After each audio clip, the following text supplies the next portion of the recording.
Exodus. Exodus chapter 1. Now these are the names of the children of Israel which came into Egypt.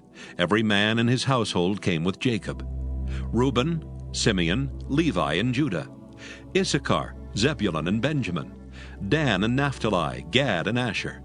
And all the souls that came out of the loins of Jacob were 70 souls, for Joseph was in Egypt already. And Joseph died, and all his brethren, and all that generation.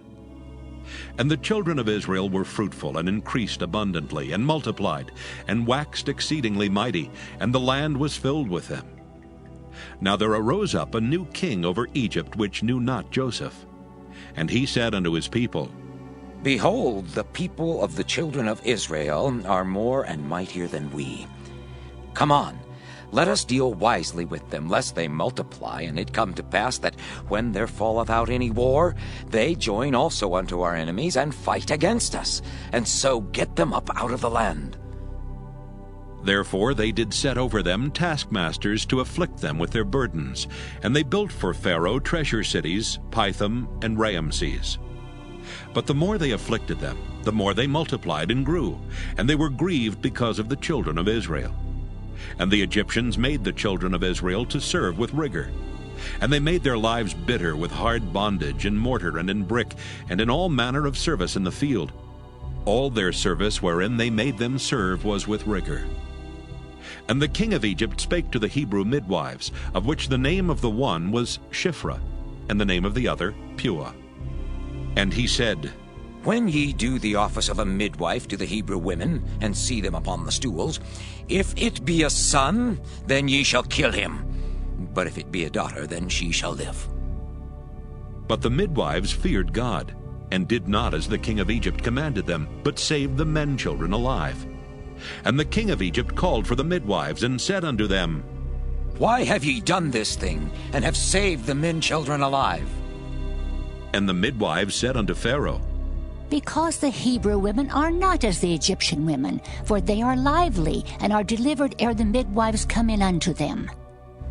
Therefore God dealt well with the midwives, and the people multiplied and waxed very mighty. And it came to pass, because the midwives feared God, that he made them houses. And Pharaoh charged all his people, saying, Every son that is born ye shall cast into the river, and every daughter ye shall save alive. Exodus chapter 2. And there went a man of the house of Levi, and took to wife a daughter of Levi. And the woman conceived and bare a son, and when she saw him that he was a goodly child, she hid him 3 months. And when she could not longer hide him, she took for him an ark of bulrushes, and daubed it with slime and with pitch, and put the child therein. And she laid it in the flags by the river's brink. And his sister stood afar off to wit what would be done to him. And the daughter of Pharaoh came down to wash herself at the river, and her maidens walked along by the river's side. And when she saw the ark among the flags, she sent her maid to fetch it. And when she had opened it, she saw the child, and behold, the babe wept. And she had compassion on him, and said, This is one of the Hebrews' children. Then said his sister to Pharaoh's daughter, Shall I go and call to thee a nurse of the Hebrew woman, that she may nurse the child for thee? And Pharaoh's daughter said to her, Go. And the maid went and called the child's mother. And Pharaoh's daughter said unto her, Take this child away and nurse it for me, and I will give thee thy wages. And the woman took the child and nursed it. And the child grew, and she brought him unto Pharaoh's daughter, and he became her son. And she called his name Moses. And she said, Because I drew him out of the water. And it came to pass in those days when Moses was grown, that he went out unto his brethren, and looked on their burdens. And he spied an Egyptian smiting an Hebrew, one of his brethren. And he looked this way and that way, and when he saw that there was no man, he slew the Egyptian, and hid him in the sand. And when he went out the second day, behold, 2 men of the Hebrews strove together. And he said to him that did the wrong, Wherefore smitest thou thy fellow? And he said, Who made thee a prince and a judge over us? Intendest thou to kill me, as thou killedst the Egyptian? And Moses feared and said, Surely this thing is known. Now when Pharaoh heard this thing, he sought to slay Moses. But Moses fled from the face of Pharaoh and dwelt in the land of Midian, and he sat down by a well.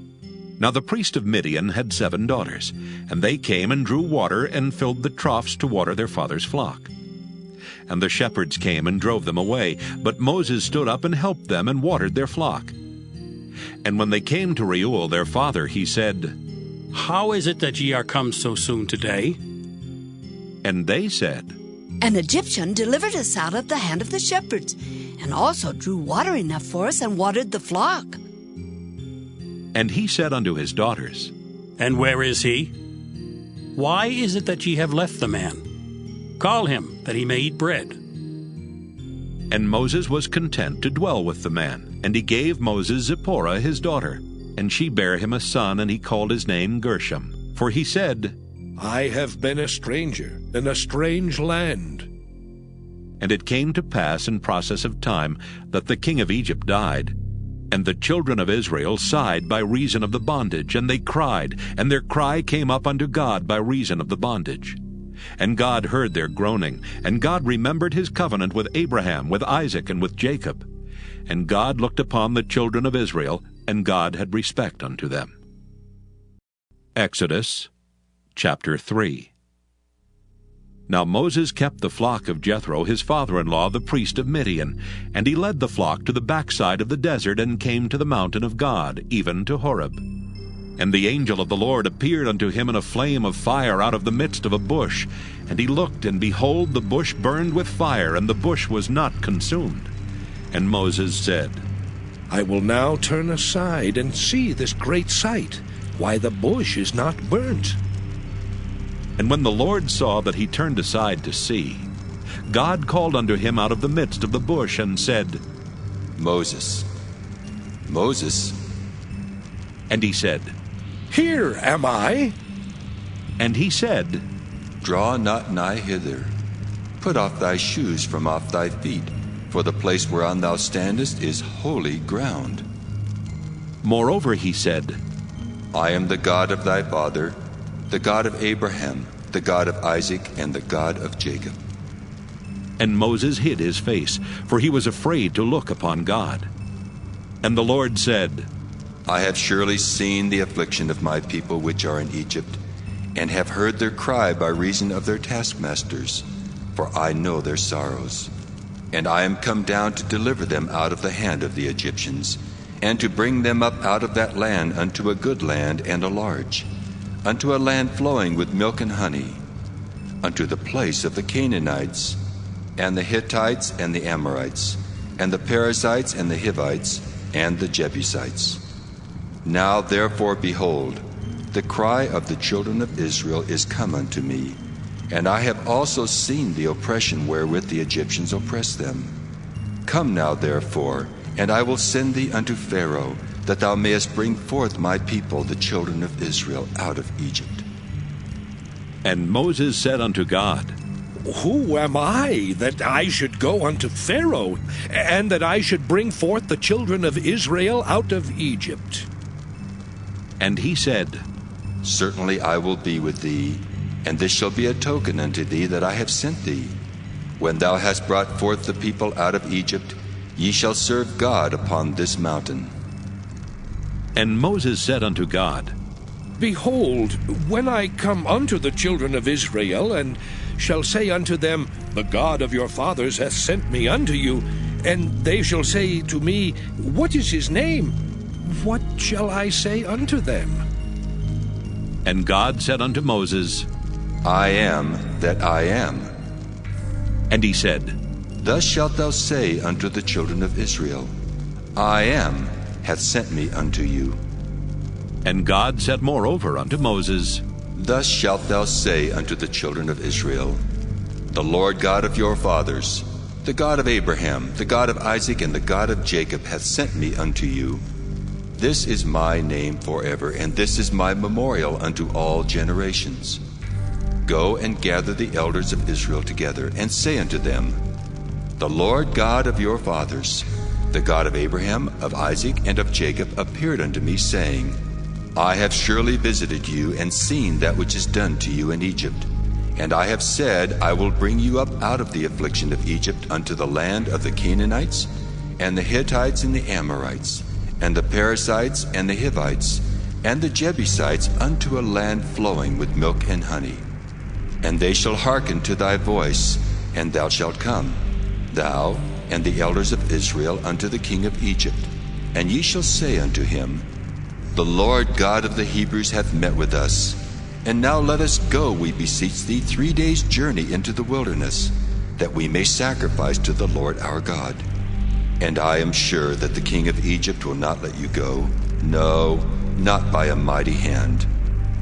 And I will stretch out my hand and smite Egypt with all my wonders, which I will do in the midst thereof, and after that he will let you go. And I will give this people favor in the sight of the Egyptians. And it shall come to pass that when ye go, ye shall not go empty. But every woman shall borrow of her neighbor, and of her that sojourneth in her house, jewels of silver, and jewels of gold, and raiment. And ye shall put them upon your sons and upon your daughters, and ye shall spoil the Egyptians. Exodus chapter 4. And Moses answered and said, But behold, they will not believe me, nor hearken unto my voice, for they will say, The Lord hath not appeared unto thee. And the Lord said unto him, What is that in thine hand? And he said, A rod. And he said, Cast it on the ground. And he cast it on the ground, and it became a serpent, and Moses fled from before it. And the Lord said unto Moses, Put forth thine hand, and take it by the tail. And he put forth his hand, and caught it, and it became a rod in his hand, that they may believe that the Lord God of their fathers, the God of Abraham, the God of Isaac, and the God of Jacob hath appeared unto thee. And the Lord said furthermore unto him, Put now thine hand into thy bosom. And he put his hand into his bosom, and when he took it out, behold, his hand was leprous as snow. And he said, Put thine hand into thy bosom again. And he put his hand into his bosom again, and plucked it out of his bosom, and behold, it was turned again as his other flesh.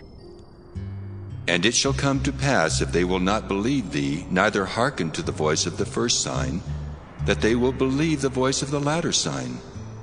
And it shall come to pass, if they will not believe also these 2 signs, neither hearken unto thy voice, that thou shalt take of the water of the river, and pour it upon the dry land. And the water which thou takest out of the river shall become blood upon the dry land. And Moses said unto the Lord, O my Lord, I am not eloquent, neither heretofore nor since thou hast spoken unto thy servant, but I am slow of speech, and of a slow tongue. And the Lord said unto him, Who hath made man's mouth? Or who maketh the dumb, or deaf, or the seeing, or the blind? Have not I the Lord? Now therefore go, and I will be with thy mouth, and teach thee what thou shalt say. And he said, O my Lord, send, I pray thee, by the hand of him whom thou wilt send. And the anger of the Lord was kindled against Moses, and he said, Is not Aaron the Levite thy brother? I know that he can speak well. And also, behold, he cometh forth to meet thee. And when he seeth thee, he will be glad in his heart.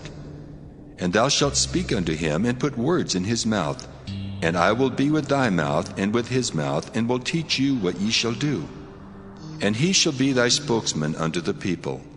And he shall be, even he shall be to thee instead of a mouth, and thou shalt be to him instead of God. And thou shalt take this rod in thine hand, wherewith thou shalt do signs. And Moses went and returned to Jethro his father-in-law, and said unto him, Let me go, I pray thee, and return unto my brethren which are in Egypt, and see whether they be yet alive. And Jethro said to Moses, Go in peace. And the Lord said unto Moses in Midian, Go, return into Egypt, for all the men are dead which sought thy life. And Moses took his wife and his sons, and set them upon an ass, and he returned to the land of Egypt. And Moses took the rod of God in his hand. And the Lord said unto Moses, When thou goest to return into Egypt, see that thou do all those wonders before Pharaoh which I put in thine hand. But I will harden his heart, that he shall not let the people go. And thou shalt say unto Pharaoh, Thus saith the Lord, Israel is my son, even my firstborn. And I say unto thee, Let my son go, that he may serve me. And if thou refuse to let him go, behold, I will slay thy son, even thy firstborn. And it came to pass by the way in the inn that the Lord met him, and sought to kill him. Then Zipporah took a sharp stone, and cut off the foreskin of her son, and cast it at his feet, and said, Surely a bloody husband art thou to me. So he let him go. Then she said, A bloody husband thou art, because of the circumcision. And the Lord said to Aaron, Go into the wilderness to meet Moses. And he went and met him in the mount of God, and kissed him. And Moses told Aaron all the words of the Lord who had sent him, and all the signs which he had commanded him. And Moses and Aaron went and gathered together all the elders of the children of Israel. And Aaron spake all the words which the Lord had spoken unto Moses, and did the signs in the sight of the people. And the people believed. And when they heard that the Lord had visited the children of Israel, and that he had looked upon their affliction, then they bowed their heads and worshipped. Exodus chapter 5. And afterward Moses and Aaron went in and told Pharaoh, Thus saith the Lord God of Israel, Let my people go, that they may hold a feast unto me in the wilderness. And Pharaoh said, Who is the Lord, that I should obey his voice to let Israel go? I know not the Lord, neither will I let Israel go. And they said, The God of the Hebrews hath met with us. Let us go, we pray thee, 3 days' journey into the desert, and sacrifice unto the Lord our God, lest he fall upon us with pestilence or with the sword. And the king of Egypt said unto them, Wherefore do ye, Moses and Aaron, let the people from their works? Get you unto your burdens. And Pharaoh said, Behold, the people of the land now are many, and ye make them rest from their burdens? And Pharaoh commanded the same day the taskmasters of the people and their officers, saying, Ye shall no more give the people straw to make brick, as heretofore. Let them go and gather straw for themselves. And the tale of the bricks which they did make heretofore, ye shall lay upon them. Ye shall not diminish aught thereof. For they be idle. Therefore they cry, saying, Let us go and sacrifice to our God. Let their more work be laid upon the men, that they may labor therein, and let them not regard vain words. And the taskmasters of the people went out, and their officers, and they spake to the people, saying, Thus saith Pharaoh, I will not give you straw. Go ye, get you straw where ye can find it, yet not aught of your work shall be diminished. So the people were scattered abroad throughout all the land of Egypt to gather stubble instead of straw. And the taskmasters hasted them, saying, Fulfill your works, your daily tasks, as when there was straw. And the officers of the children of Israel, which Pharaoh's taskmasters had set over them, were beaten and demanded, Wherefore have ye not fulfilled your task in making brick both yesterday and today as heretofore? Then the officers of the children of Israel came and cried unto Pharaoh, saying, Wherefore dealest thou thus with thy servants? There is no straw given unto thy servants, and they say to us, Make brick, and behold, thy servants are beaten. But the fault is in thine own people. But he said, Ye are idle, therefore ye say, Let us go and do sacrifice to the Lord. Go therefore now and work, for there shall no straw be given you, yet shall ye deliver the tale of bricks. And the officers of the children of Israel did see that they were in evil case, after it was said, Ye shall not minish aught from your bricks of your daily task. And they met Moses and Aaron, who stood in the way as they came forth from Pharaoh. And they said unto them, The Lord look upon you and judge, because ye have made our Savior to be abhorred in the eyes of Pharaoh, and in the eyes of his servants, to put a sword in their hand to slay us. And Moses returned unto the Lord, and said, Lord, wherefore hast thou so evil entreated this people? Why is it that thou hast sent me? For since I came to Pharaoh to speak in thy name, he hath done evil to this people. Neither hast thou delivered thy people at all. Exodus chapter 6. Then the Lord said unto Moses, Now shalt thou see what I will do to Pharaoh. For with a strong hand shall he let them go, and with a strong hand shall he drive them out of his land. And God spake unto Moses, and said unto him, I am the Lord, and I appeared unto Abraham, unto Isaac, and unto Jacob by the name of God Almighty. But by my name Jehovah was I not known to them. And I have also established my covenant with them, to give them the land of Canaan, the land of their pilgrimage wherein they were strangers. And I have also heard the groaning of the children of Israel, whom the Egyptians keep in bondage, and I have remembered my covenant.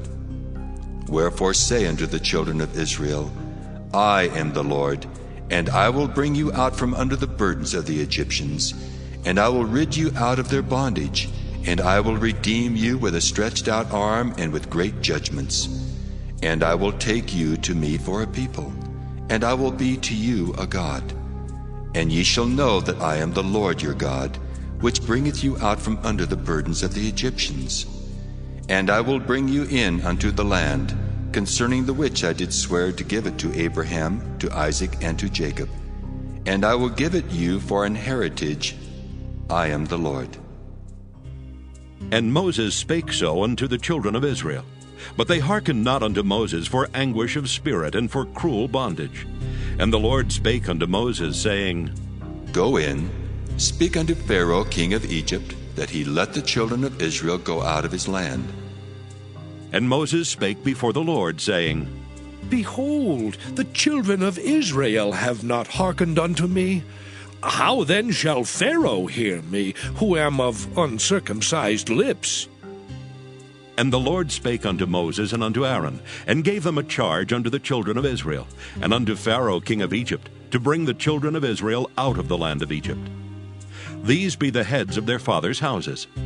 The sons of Reuben, the firstborn of Israel, Hanok and Palu, Hezron and Carmi. These be the families of Reuben. And the sons of Simeon, Jemuel and Jamin, and Ohad and Jachin, and Zohar and Shaul, the son of a Canaanitish woman. These are the families of Simeon.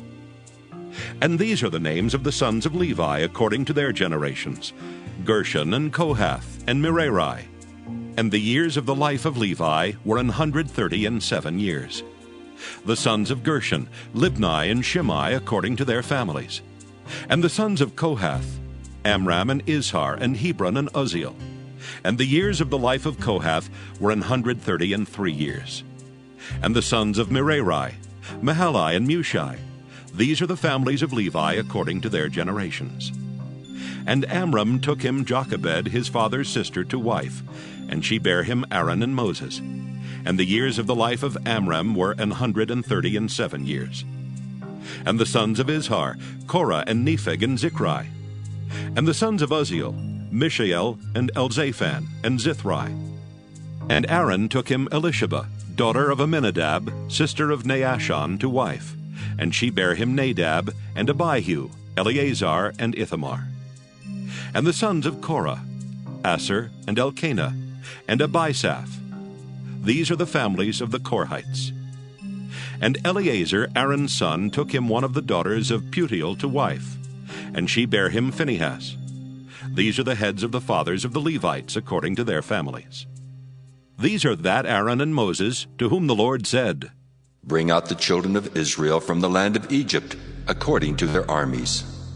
These are they which spake to Pharaoh king of Egypt, to bring out the children of Israel from Egypt. These are that Moses and Aaron. And it came to pass on the day when the Lord spake unto Moses in the land of Egypt, that the Lord spake unto Moses, saying, I am the Lord. Speak thou unto Pharaoh, king of Egypt, all that I say unto thee. And Moses said before the Lord, Lord, behold, I am of uncircumcised lips, and how shall Pharaoh hearken unto me? Exodus chapter 7.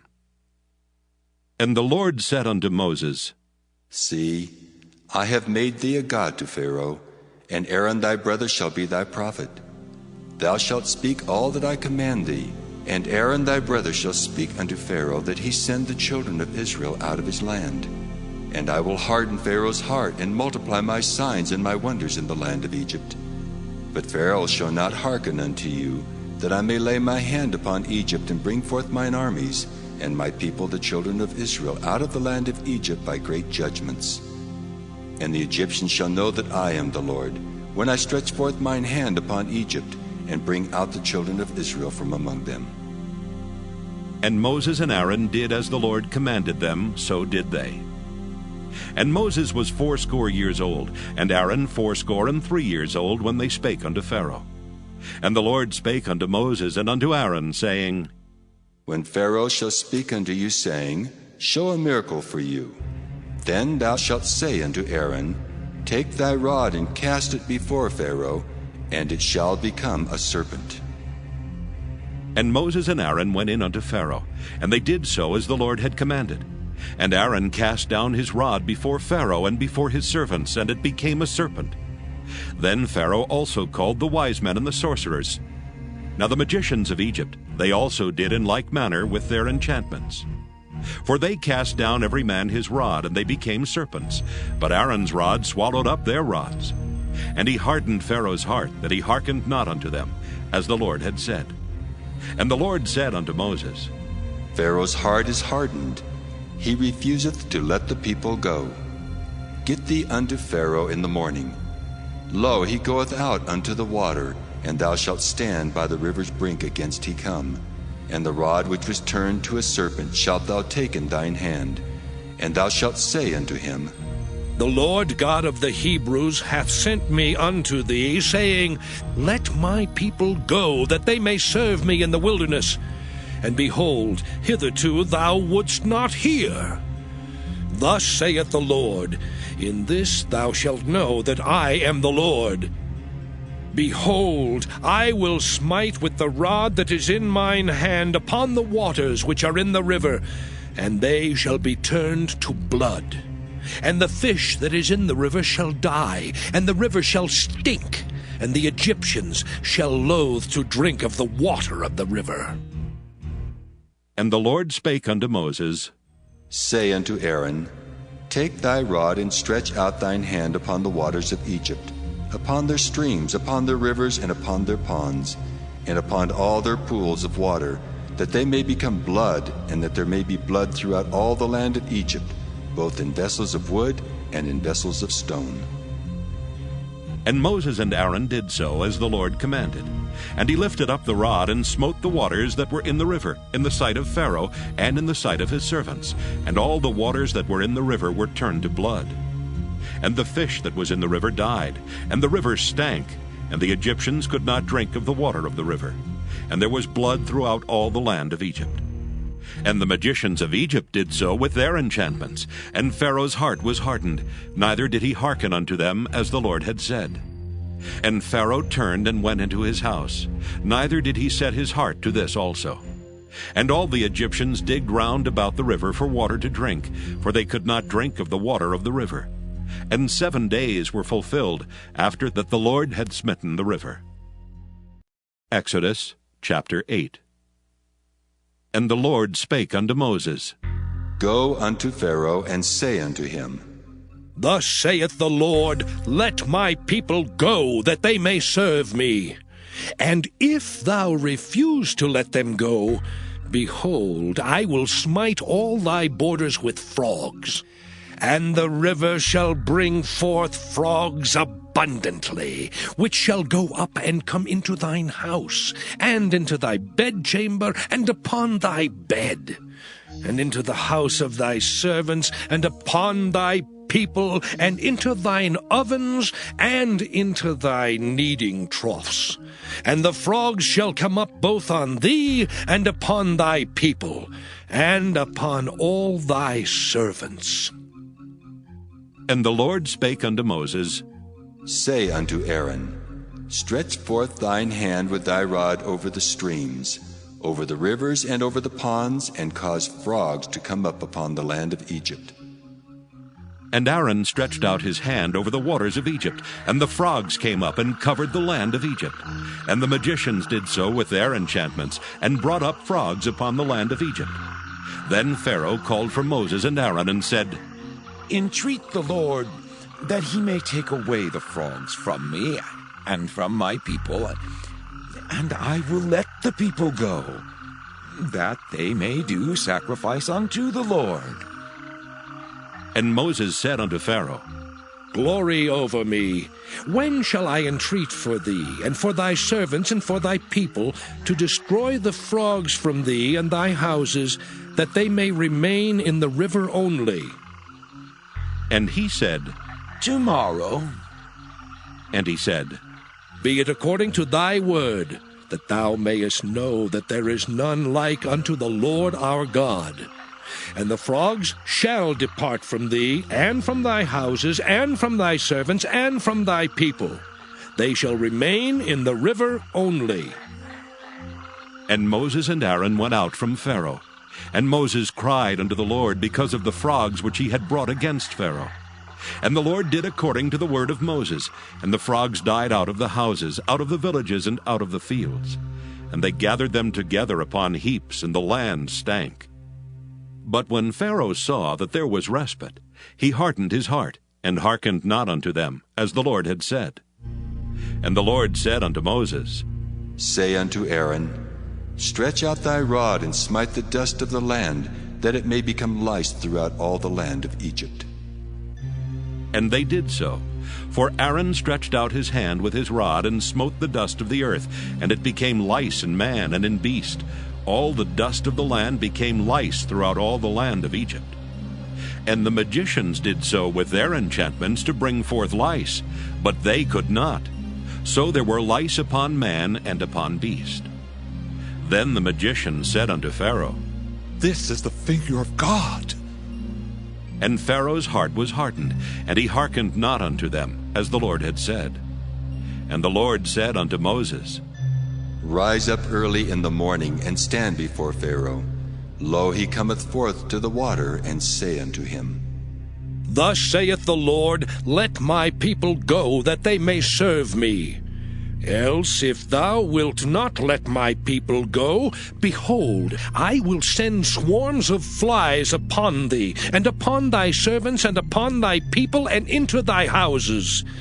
And the houses of the Egyptians shall be full of swarms of flies, and also the ground whereon they are. And I will sever in that day the land of Goshen, in which my people dwell, that no swarms of flies shall be there. To the end thou mayest know that I am the Lord in the midst of the earth, and I will put a division between my people and thy people.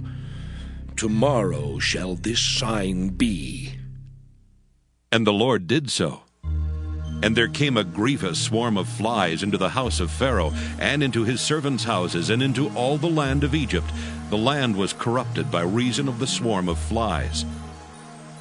And Pharaoh called for Moses and for Aaron, and said, Go ye, sacrifice to your God in the land. And Moses said, It is not meet so to do, for we shall sacrifice the abomination of the Egyptians to the Lord our God. Lo, shall we sacrifice the abomination of the Egyptians before their eyes, and will they not stone us? We will go 3 days' journey into the wilderness, and sacrifice to the Lord our God, as he shall command us.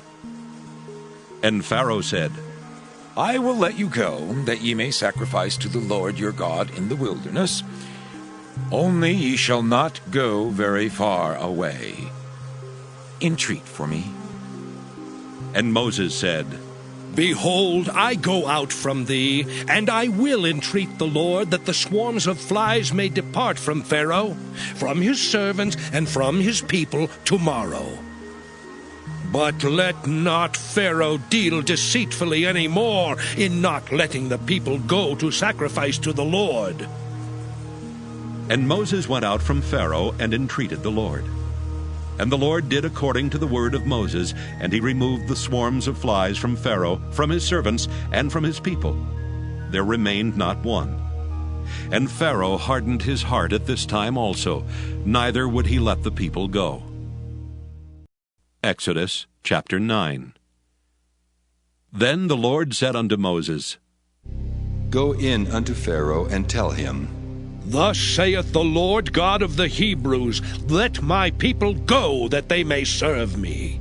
For if thou refuse to let them go, and wilt hold them still, behold, the hand of the Lord is upon thy cattle which is in the field, upon the horses, upon the asses, upon the camels, upon the oxen, and upon the sheep. There shall be a very grievous murrain.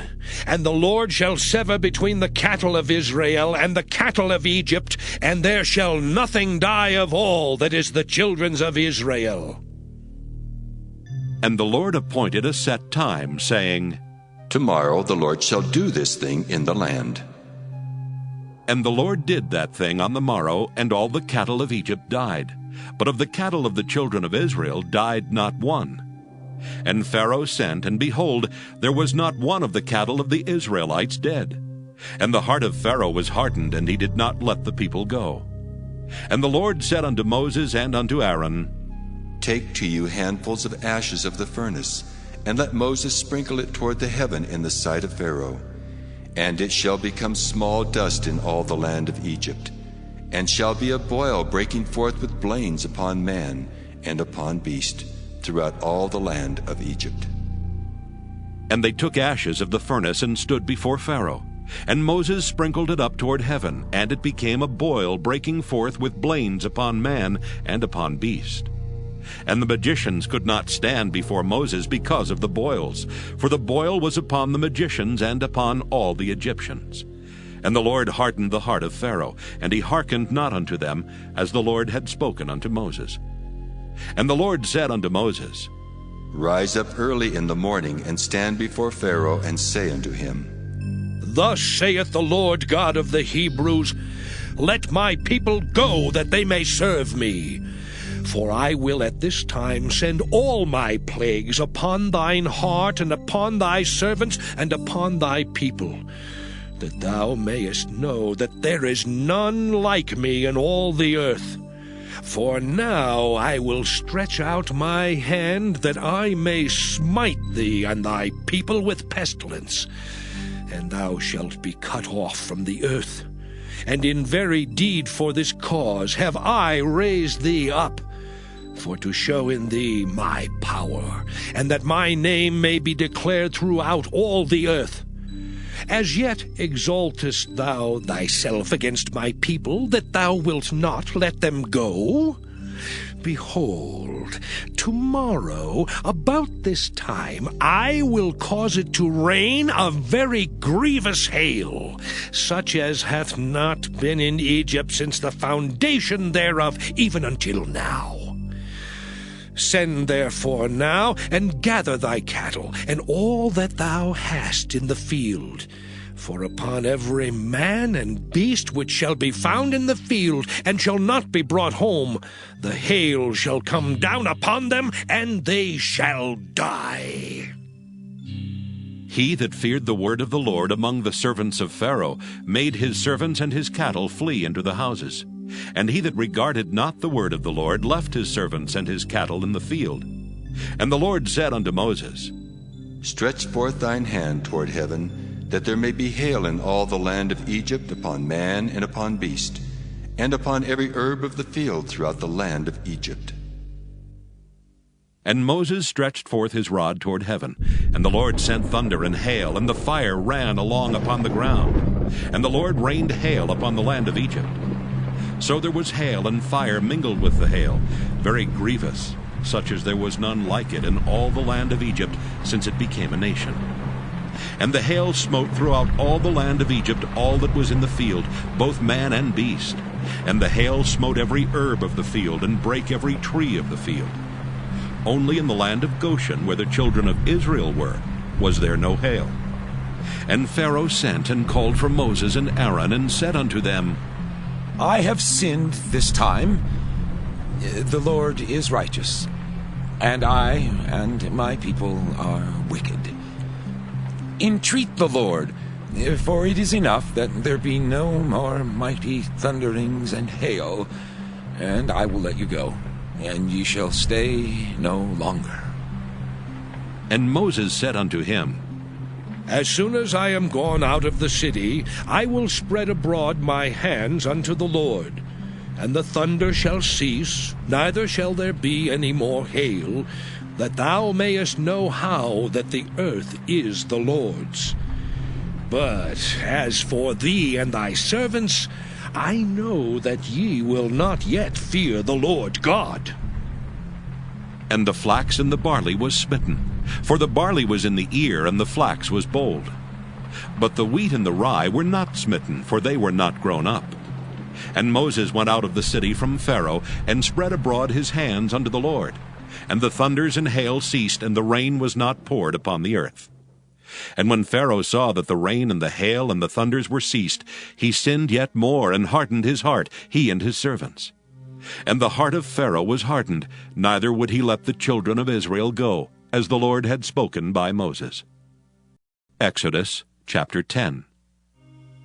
And the Lord said unto Moses, Go in unto Pharaoh, for I have hardened his heart and the heart of his servants, that I might show these my signs before him, and that thou mayest tell in the ears of thy son, and of thy son's son, what things I have wrought in Egypt, and my signs which I have done among them, that ye may know how that I am the Lord. And Moses and Aaron came in unto Pharaoh, and said unto him, Thus saith the Lord God of the Hebrews, How long wilt thou refuse to humble thyself before me? Let my people go, that they may serve me. Else, if thou refuse to let my people go, behold, tomorrow will I bring the locusts into thy coast, and they shall cover the face of the earth, that one cannot be able to see the earth. And they shall eat the residue of that which is escaped, which remaineth unto you from the hail, and shall eat every tree which groweth for you out of the field. And they shall fill thy houses, and the houses of all thy servants, and the houses of all the Egyptians, which neither thy fathers nor thy fathers' fathers have seen, since the day that they were upon the earth unto this day. And he turned himself and went out from Pharaoh. And Pharaoh's servants said unto him, How long shall this man be a snare to us? Let the men go, that they may serve the Lord their God. Knowest thou not yet that Egypt is destroyed? And Moses and Aaron were brought again unto Pharaoh, and he said unto them, Go, serve the Lord your God. But who are they that shall go? And Moses said, We will go with our young and with our old, with our sons and with our daughters, with our flocks and with our herds will we go, for we must hold a feast unto the Lord. And he said unto them, Let the Lord be so with you, as I will let you go. And your little ones, look to it, for evil is before you. Not so. Go now, ye that are men, and serve the Lord, for that ye did desire. And they were driven out from Pharaoh's presence. And the Lord said unto Moses, Stretch out thine hand over the land of Egypt, for the locusts, that they may come up upon the land of Egypt, and eat every herb of the land, even all that the hail hath left. And Moses stretched forth his rod over the land of Egypt, and the Lord brought an east wind upon the land all that day and all that night. And when it was morning, the east wind brought the locusts. And the locusts went up over all the land of Egypt, and rested in all the coasts of Egypt. Very grievous were they. Before them there were no such locusts as they, neither after them shall be such. For they covered the face of the whole earth, so that the land was darkened. And they did eat every herb of the land, and all the fruit of the trees which the hail had left. And there remained not any green thing in the trees, or in the herbs of the field, through all the land of Egypt. Then Pharaoh called for Moses and Aaron in haste, and he said, I have sinned against the Lord your God and against you. Now therefore forgive, I pray thee, my sin only this once, and entreat the Lord your God that he may take away from me this death only. And he went out from Pharaoh and entreated the Lord. And the Lord turned a mighty strong west wind, which took away the locusts and cast them into the Red Sea. There remained not one locust in all the coasts of Egypt. But the Lord hardened Pharaoh's heart, so that he would not let the children of Israel go. And the Lord said unto Moses, Stretch out thine hand toward heaven, that there may be darkness over the land of Egypt, even darkness which may be felt. And Moses stretched forth his hand toward heaven, and there was a thick darkness in all the land of Egypt 3 days. They saw not one another, neither rose any from his place for 3 days. But all the children of Israel had light in their dwellings. And Pharaoh called unto Moses and said, Go ye, serve the Lord, only let your flocks and your herds be stayed. Let your little ones also go with you. And Moses said, Thou must give us also sacrifices and burnt offerings, that we may sacrifice unto the Lord our God. Our cattle also shall go with us. There shall not an hoof be left behind. For thereof must we take to serve the Lord our God. And we know not with what we must serve the Lord until we come thither. But the Lord hardened Pharaoh's heart, and he would not let them go. And Pharaoh said unto him, Get thee from me! Take heed to thyself, see my face no more, for in that day thou seest my face, thou shalt die. And Moses said, Thou hast spoken well. I will see thy face again no more. Exodus chapter 11. And the Lord said unto Moses, Yet will I bring one plague more upon Pharaoh and upon Egypt. Afterwards he will let you go hence. When he shall let you go, he shall surely thrust you out hence altogether. Speak now in the ears of the people, and let every man borrow of his neighbor, and every woman of her neighbor, jewels of silver and jewels of gold.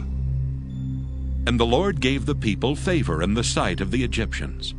Moreover, the man Moses was very great in the land of Egypt, in the sight of Pharaoh's servants, and in the sight of the people. And Moses said, Thus saith the Lord, About midnight will I go out into the midst of Egypt, and all the firstborn in the land of Egypt shall die, from the firstborn of Pharaoh that sitteth upon his throne, even unto the firstborn of the maidservant that is behind the mill, and all the firstborn of beasts. And there shall be a great cry throughout all the land of Egypt, such as there was none like it, nor shall be like it any more. But against any of the children of Israel shall not a dog move his tongue, against man or beast, that ye may know how that the Lord doth put a difference between the Egyptians and Israel. And all these thy servants shall come down unto me, and bow down themselves unto me, saying, Get thee out, and all the people that follow thee. And after that I will go out.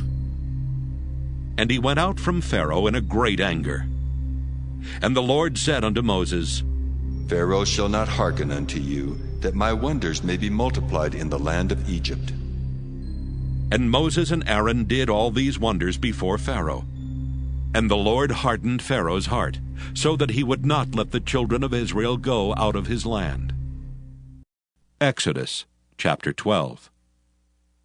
And the Lord spake unto Moses and Aaron in the land of Egypt, saying, This month shall be unto you the beginning of months. It shall be the first month of the year to you. Speak ye unto all the congregation of Israel, saying, In the 10th day of this month they shall take to them every man a lamb, according to the house of their fathers, a lamb for an house. And if the household be too little for the lamb, let him and his neighbor next unto his house take it according to the number of the souls. Every man according to his eating shall make your count for the lamb. Your lamb shall be without blemish, a male of the first year. Ye shall take it out from the sheep or from the goats, and ye shall keep it up until the 14th day of the same month. And the whole assembly of the congregation of Israel shall kill it in the evening. And they shall take of the blood, and strike it on the 2 side posts, and on the upper doorpost of the houses wherein they shall eat it. And they shall eat the flesh in that night, roast with fire, and unleavened bread, and with bitter herbs they shall eat it. Eat not of it raw, nor sodden at all with water, but roast with fire, his head with his legs, and with the purtenance thereof. And ye shall let nothing of it remain until the morning, and that which remaineth of it until the morning ye shall burn with fire. And thus shall ye eat it, with your loins girded, your shoes on your feet, and your staff in your hand. And ye shall eat it in haste. It is the Lord's Passover. For I will pass through the land of Egypt this night, and will smite all the firstborn in the land of Egypt, both man and beast. And against all the gods of Egypt I will execute judgment. I am the Lord. And the blood shall be to you for a token upon the houses where ye are. And when I see the blood, I will pass over you, and the plague shall not be upon you to destroy you when I smite the land of Egypt. And this day shall be unto you for a memorial, and ye shall keep it a feast to the Lord throughout your generations. Ye shall keep it a feast by an ordinance forever. 7 days shall ye eat unleavened bread. Even the first day ye shall put away leaven out of your houses.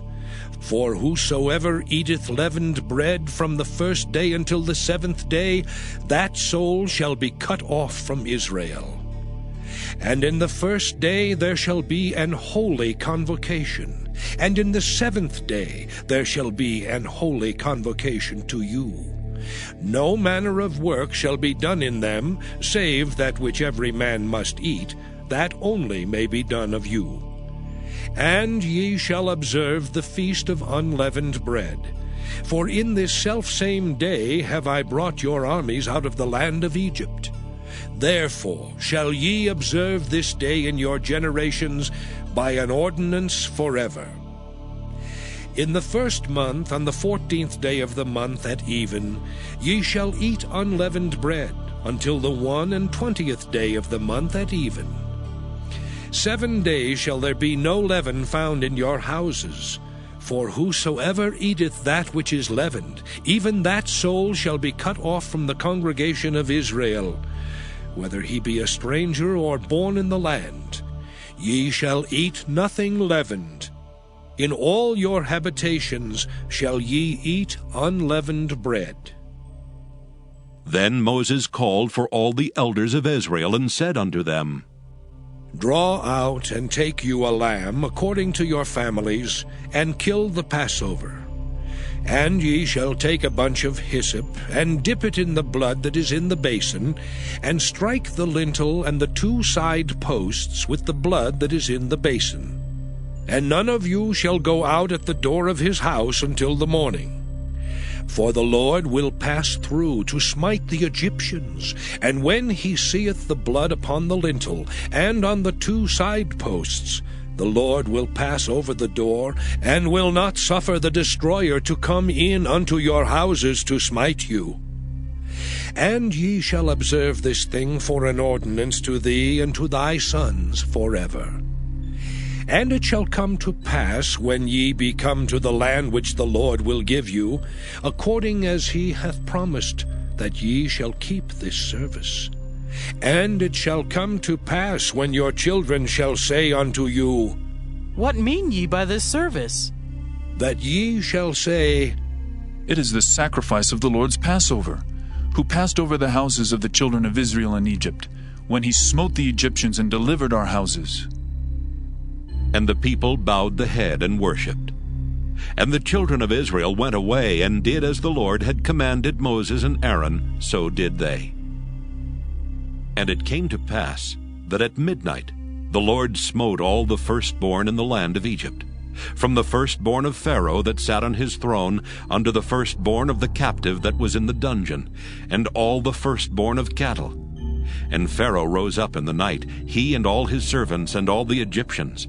And there was a great cry in Egypt, for there was not a house where there was not one dead. And he called for Moses and Aaron by night and said, Rise up, and get you forth from among my people, both ye and the children of Israel, and go, serve the Lord as ye have said. Also take your flocks and your herds as ye have said, and be gone. And bless me also. And the Egyptians were urgent upon the people, that they might send them out of the land in haste. For they said, We be all dead men. And the people took their dough before it was leavened, their kneading troughs being bound up in their clothes upon their shoulders. And the children of Israel did according to the word of Moses. And they borrowed of the Egyptians jewels of silver and jewels of gold and raiment. And the Lord gave the people favor in the sight of the Egyptians, so that they lent unto them such things as they required, and they spoiled the Egyptians. And the children of Israel journeyed from Ramesses to Succoth, about 600,000 on foot that were men beside children. And a mixed multitude went up also with them, and flocks and herds, even very much cattle. And they baked unleavened cakes of the dough which they brought forth out of Egypt, for it was not leavened, because they were thrust out of Egypt and could not tarry, neither had they prepared for themselves any victual. Now the sojourning of the children of Israel who dwelt in Egypt was 430 years. And it came to pass at the end of the 430 years, even the selfsame day it came to pass, that all the hosts of the Lord went out from the land of Egypt. It is a night to be much observed unto the Lord for bringing them out from the land of Egypt. This is that night of the Lord to be observed of all the children of Israel in their generations. And the Lord said unto Moses and Aaron, This is the ordinance of the Passover. There shall no stranger eat thereof, but every man's servant that is bought for money, when thou hast circumcised him, then shall he eat thereof. A foreigner and an hired servant shall not eat thereof. In one house shall it be eaten. Thou shalt not carry forth aught of the flesh abroad out of the house, neither shall ye break a bone thereof. All the congregation of Israel shall keep it.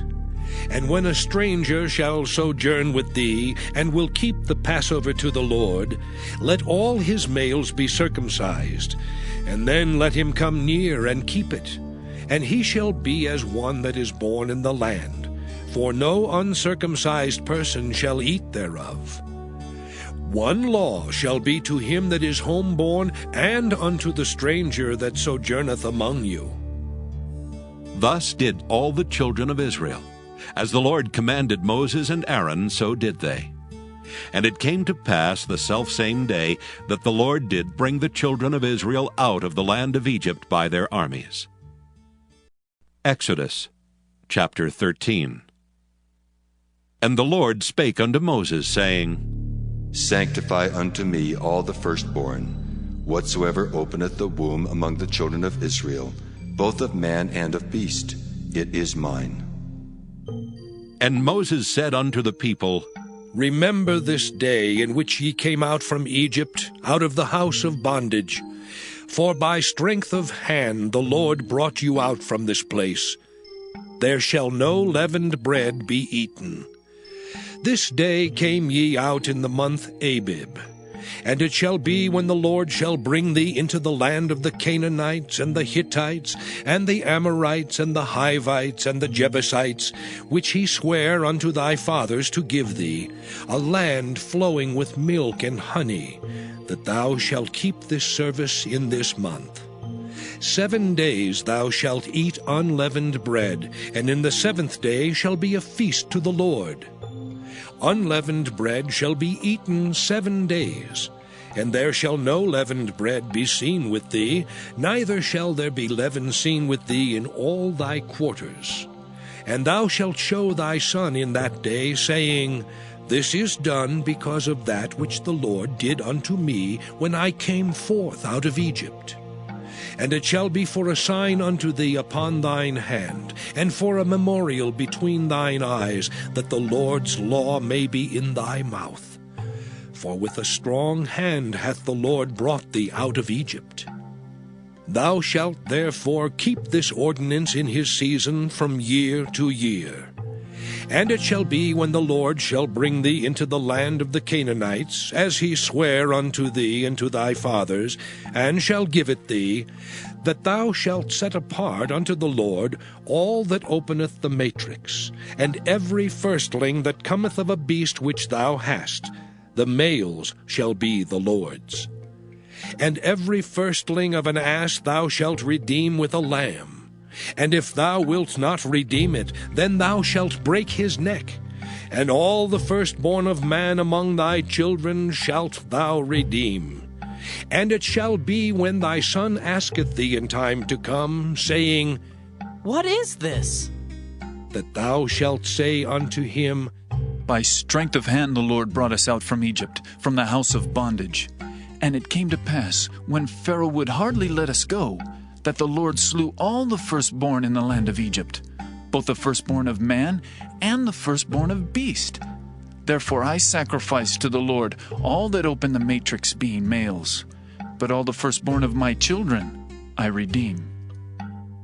And it shall be for a token upon thine hand, and for frontlets between thine eyes.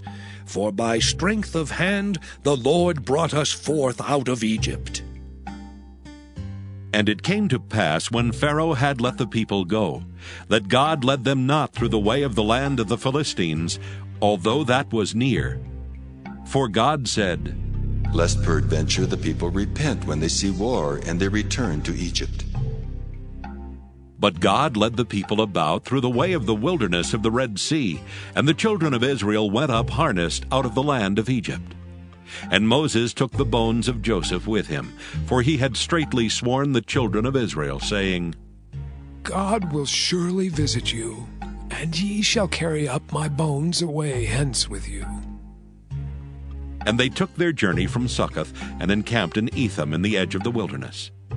And the Lord went before them by day in a pillar of a cloud, to lead them the way, and by night in a pillar of fire, to give them light, to go by day and night. He took not away the pillar of the cloud by day, nor the pillar of fire by night from before the people. Exodus chapter 14. And the Lord spake unto Moses, saying, Speak unto the children of Israel, that they turn and encamp before Pi-hahiroth, between Migdol and the sea, over against Baal-zephon. Before it shall ye encamp by the sea. For Pharaoh will say of the children of Israel, They are entangled in the land, the wilderness hath shut them in. And I will harden Pharaoh's heart, that he shall follow after them. And I will be honored upon Pharaoh, and upon all his host, that the Egyptians may know that I am the Lord. And they did so. And it was told the king of Egypt that the people fled. And the heart of Pharaoh and of his servants was turned against the people, and they said, Why have we done this, that we have let Israel go from serving us? And he made ready his chariot, and took his people with him. And he took 600 chosen chariots, and all the chariots of Egypt, and captains over every one of them. And the Lord hardened the heart of Pharaoh king of Egypt, and he pursued after the children of Israel. And the children of Israel went out with an high hand. But the Egyptians pursued after them, all the horses and chariots of Pharaoh, and his horsemen and his army, and overtook them encamping by the sea, beside Pi-hahiroth, before Baal-zephon. And when Pharaoh drew nigh, the children of Israel lifted up their eyes, and behold, the Egyptians marched after them. And they were sore afraid. And the children of Israel cried out unto the Lord. And they said unto Moses, Because there were no graves in Egypt, hast thou taken us away to die in the wilderness? Wherefore hast thou dealt thus with us, to carry us forth out of Egypt? Is not this the word that we did tell thee in Egypt, saying, Let us alone, that we may serve the Egyptians? For it had been better for us to serve the Egyptians than that we should die in the wilderness. And Moses said unto the people, Fear ye not. Stand still and see the salvation of the Lord, which he will show to you today. For the Egyptians whom ye have seen today, ye shall see them again no more forever. The Lord shall fight for you, and ye shall hold your peace. And the Lord said unto Moses, Wherefore criest thou unto me? Speak unto the children of Israel that they go forward.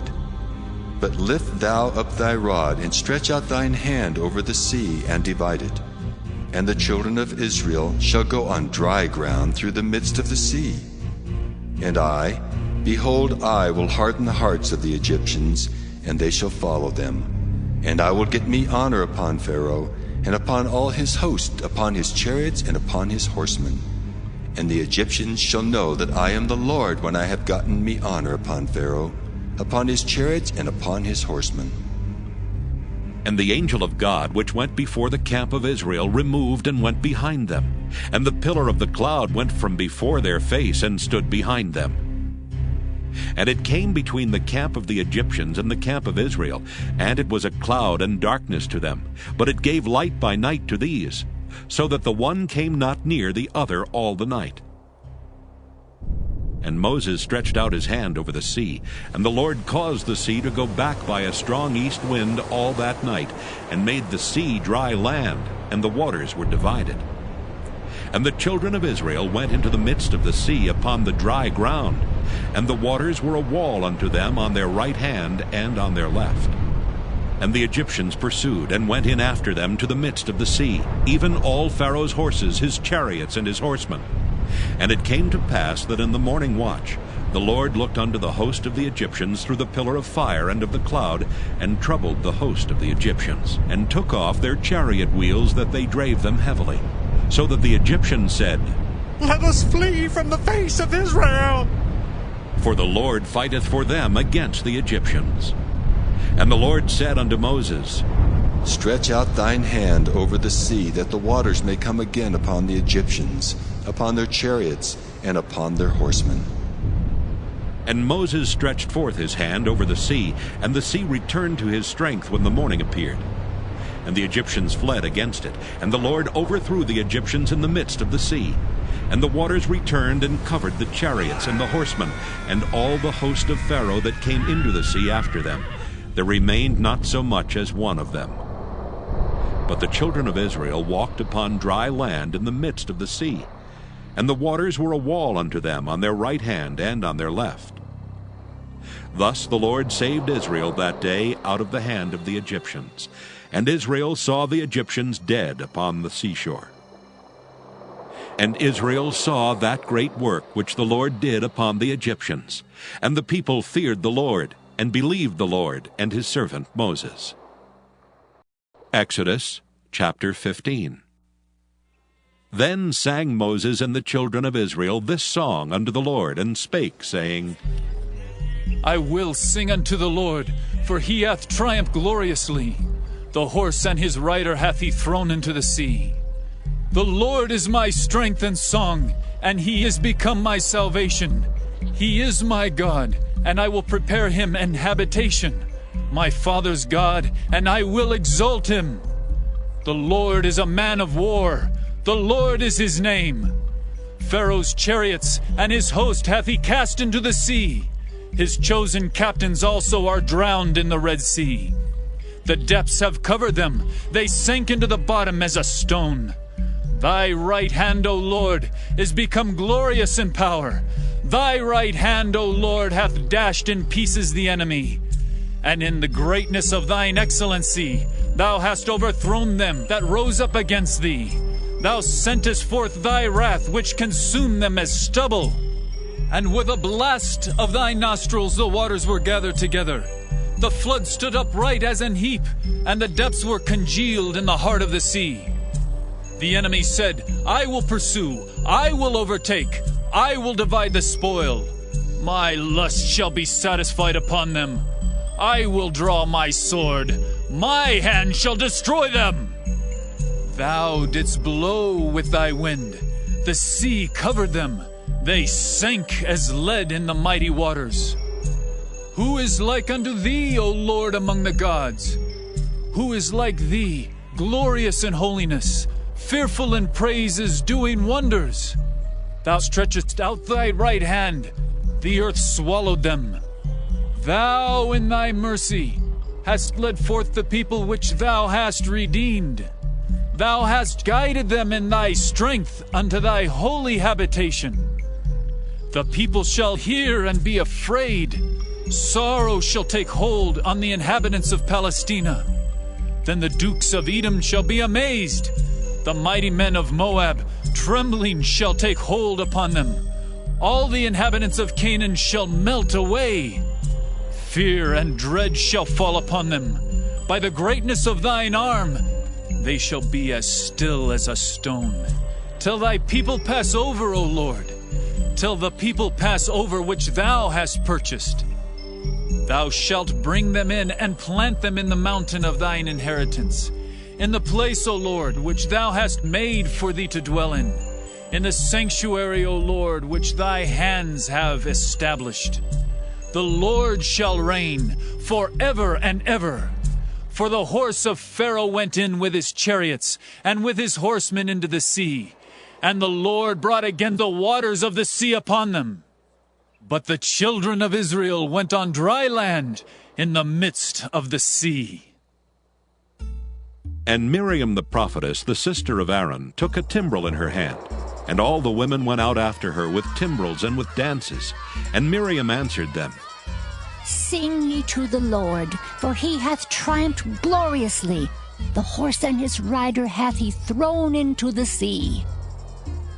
So Moses brought Israel from the Red Sea, and they went out into the wilderness of Shur. And they went 3 days in the wilderness and found no water. And when they came to Marah, they could not drink of the waters of Marah, for they were bitter. Therefore the name of it was called Marah. And the people murmured against Moses, saying, What shall we drink? And he cried unto the Lord. And the Lord showed him a tree, which when he had cast into the waters were made sweet. There he made for them a statute and an ordinance, and there he proved them, and said, If thou wilt diligently hearken to the voice of the Lord thy God, and wilt do that which is right in his sight, and wilt give ear to his commandments, and keep all his statutes, I will put none of these diseases upon thee, which I have brought upon the Egyptians. For I am the Lord that healeth thee. And they came to Elim, where were 12 wells of water, and 70 palm trees, and they encamped there by the waters. Exodus chapter 16. And they took their journey from Elim, and all the congregation of the children of Israel came unto the wilderness of Sin, which is between Elim and Sinai, on the 15th day of the 2nd month after their departing out of the land of Egypt. And the whole congregation of the children of Israel murmured against Moses and Aaron in the wilderness. And the children of Israel said unto them, Would to God we had died by the hand of the Lord in the land of Egypt, when we sat by the flesh pots, and when we did eat bread to the full. For ye have brought us forth into this wilderness to kill this whole assembly with hunger. Then said the Lord unto Moses, Behold, I will rain bread from heaven for you, and the people shall go out and gather a certain rate every day, that I may prove them, whether they will walk in my law or no. And it shall come to pass that on the 6th day they shall prepare that which they bring in, and it shall be twice as much as they gather daily. And Moses and Aaron said unto all the children of Israel, At even then ye shall know that the Lord hath brought you out from the land of Egypt. And in the morning then ye shall see the glory of the Lord, for that he heareth your murmurings against the Lord. And what are we that ye murmur against us? And Moses said, This shall be when the Lord shall give you in the evening flesh to eat, and in the morning bread to the full. For that the Lord heareth your murmurings which ye murmur against him. And what are we? Your murmurings are not against us, but against the Lord. And Moses spake unto Aaron, Say unto all the congregation of the children of Israel, Come near before the Lord, for he hath heard your murmurings. And it came to pass, as Aaron spake unto the whole congregation of the children of Israel, that they looked toward the wilderness, and behold, the glory of the Lord appeared in the cloud. And the Lord spake unto Moses, saying, I have heard the murmurings of the children of Israel. Speak unto them, saying, At even ye shall eat flesh, and in the morning ye shall be filled with bread, and ye shall know that I am the Lord your God. And it came to pass that at even the quails came up and covered the camp, and in the morning the dew lay round about the host. And when the dew that lay was gone up, behold, upon the face of the wilderness there lay a small round thing, as small as the hoarfrost on the ground. And when the children of Israel saw it, they said one to another, It is manna. For they wist not what it was. And Moses said unto them, This is the bread which the Lord hath given you to eat. This is the thing which the Lord hath commanded. Gather of it every man according to his eating, an omer for every man according to the number of your persons. Take ye every man for them which are in his tents. And the children of Israel did so, and gathered, some more, some less. And when they did meet it with an omer, he that gathered much had nothing over, and he that gathered little had no lack. They gathered every man according to his eating. And Moses said, Let no man leave of it till the morning. Notwithstanding they hearkened not unto Moses, but some of them left of it until the morning, and it bred worms and stank, and Moses was wroth with them. And they gathered it every morning, every man according to his eating, and when the sun waxed hot, it melted. And it came to pass that on the 6th day they gathered twice as much bread, 2 omers for one man. And all the rulers of the congregation came and told Moses. And he said unto them, This is that which the Lord hath said. Tomorrow is the rest of the holy Sabbath unto the Lord. Bake that which ye will bake today, and seethe that ye will seethe. And that which remaineth over lay up for you to be kept until the morning.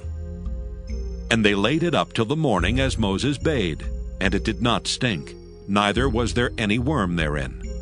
And Moses said, Eat that today, for today is a Sabbath unto the Lord. Today ye shall not find it in the field. 6 days ye shall gather it, but on the 7th day, which is the Sabbath, in it there shall be none. And it came to pass that there went out some of the people on the 7th day for to gather, and they found none. And the Lord said unto Moses, How long refuse ye to keep my commandments and my laws? See, for that the Lord hath given you the Sabbath. Therefore he giveth you on the 6th day the bread of 2 days. Abide ye every man in his place.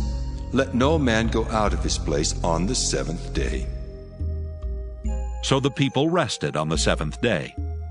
And the house of Israel called the name thereof manna. And it was like coriander seed white, and the taste of it was like wafers made with honey. And Moses said, This is the thing which the Lord commandeth. Fill an omer of it to be kept for your generations, that they may see the bread wherewith I have fed you in the wilderness, when I brought you forth from the land of Egypt. And Moses said unto Aaron, Take a pot, and put an omer full of manna therein, and lay it up before the Lord, to be kept for your generations. As the Lord commanded Moses, so Aaron laid it up before the testimony to be kept. And the children of Israel did eat manna 40 years, until they came to a land inhabited. They did eat manna until they came unto the borders of the land of Canaan. Now an omer is the 10th part of an ephah. Exodus chapter 17.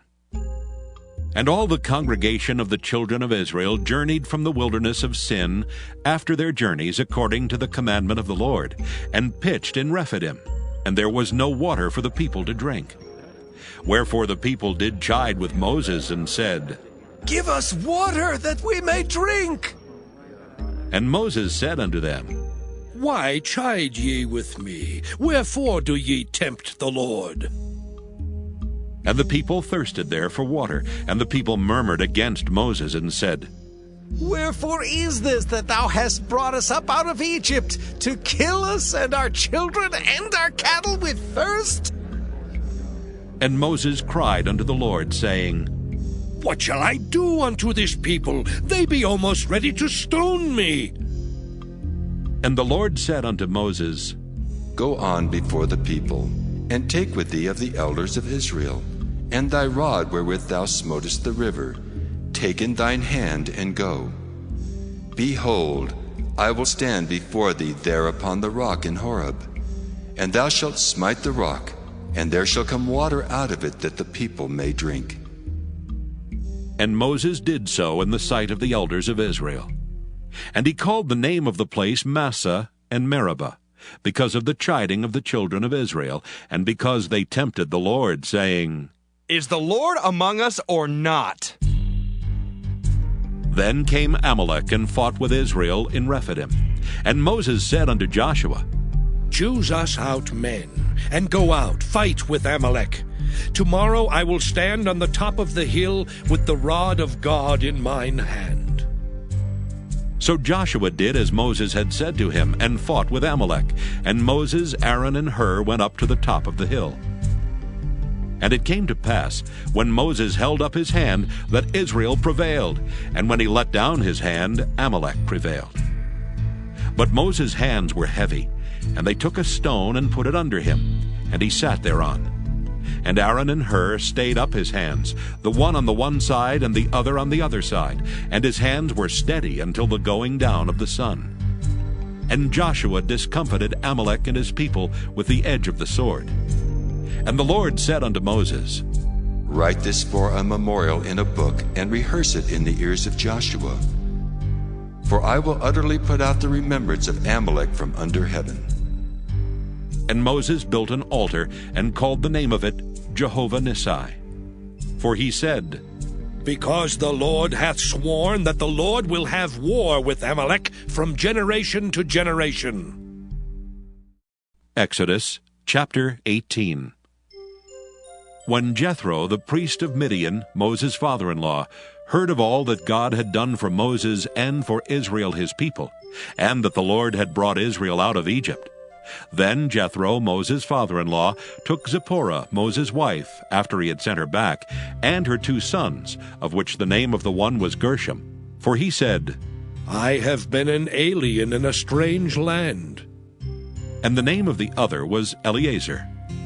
For the God of my father, said he, was mine help, and delivered me from the sword of Pharaoh. And Jethro, Moses' father-in-law, came with his sons and his wife unto Moses into the wilderness, where he encamped at the mount of God. And he said unto Moses, I, thy father-in-law Jethro, am come unto thee, and thy wife and her 2 sons with her.